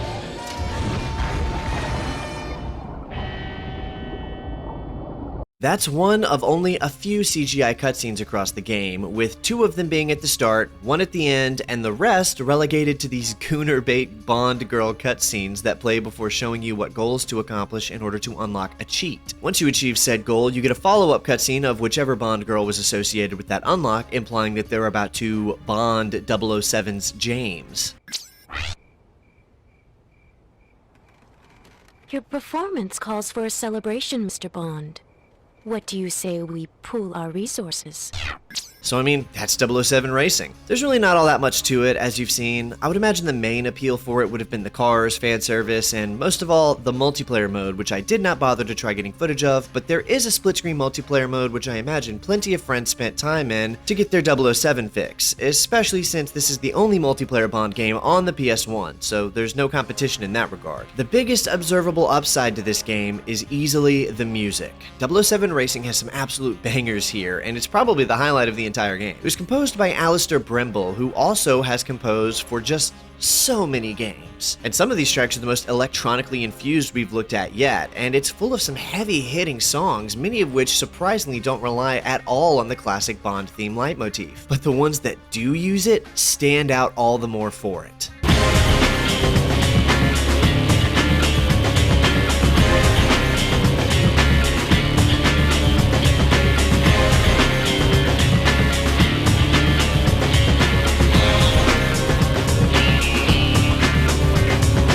It's more of a mixed bag overall in terms of my own personal taste though. I'd still call it all high quality, but I did like some of these tracks far more than others. Either way, I unfortunately don't think I'd recommend this game to anyone in its current state. As someone who likes racing games and loves 007 games, I had nearly no fun with this one. I think it's chock full of some incredible ideas that then self-sabotage by including mechanics that serve only to annoy the player across the game's short 12-mission playthrough. Half of the game's levels aren't even fun. The game's climax feels like an unfinished mess, and the game overall seems to rely far too much on shallow name drops and fan service to excite the player in place of truly exciting moments or set pieces. One of the best parts of the game is that the story is entirely centered around cars and spreading a deadly virus by hiding it in cars and distributing them to activate it all at will, which is not only unique but also very fitting to the game for obvious reasons. Which is why it's sad that the game seems to barely care about this aspect. And the few times when it isn't hiding the story behind pre-mission text screens that you have to seek out and are very easy to miss, it's adding in hollow fan service moments that contradict the film's canon to make the whole thing feel like one big joke. But the real joke is on me for bothering to try and take seriously the story of a game called 007 Racing. Do you have any idea what goes into building this equipment, 007? Do be careful! A little wear and tear in the field is quite normal, R. So, a fun fact about me is that I can remember desperately wanting this game as a small child. I've always been a big Bond fan, and way back in the ancient times when VHS tapes were the norm and movie rental stores were still a thing, we had this little local place called Action Video. Man, I adored going into that place. Although I'm pretty sure it's been out of business since I was like 10 years old or younger, I still have so many fond memories of walking around in there and looking at all the different movies. I even remember the day my dad rented Tim Burton's Batman from that store, which ended up being the first time I ever watched it, and I remember holding the case after he got it. Point is, they also had a few PS1 games on the shelf, and I can only remember two of them, Ghost Recon Rogue Spear and 007 Racing. I wanted both of them so bad despite knowing next to nothing about either of them. But I was convinced that 007 Racing had to be like the coolest thing ever and committed myself to going back in there someday and getting it. Well, the store shut down long before that ever happened, and I ended up never buying or even playing it a single time from then all the way until doing so for this video. While reminiscing on this memory for writing this portion of the script, I decided to go and look up the old building that it used to be in, and it's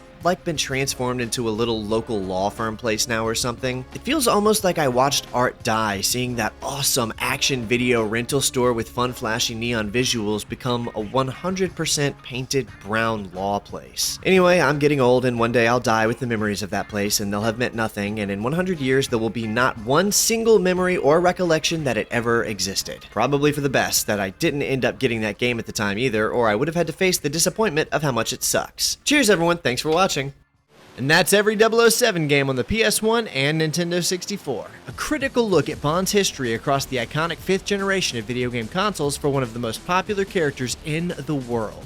I hope you've enjoyed this video, and if you have, please hit that like button, subscribe to the channel, and consider becoming a member or patron for exclusive access to my movie reviews of every Pierce Brosnan Bond movie and more to come. Thanks again so much for watching everyone, and I hope to see you in the next video, but until then, that's all I've got for you.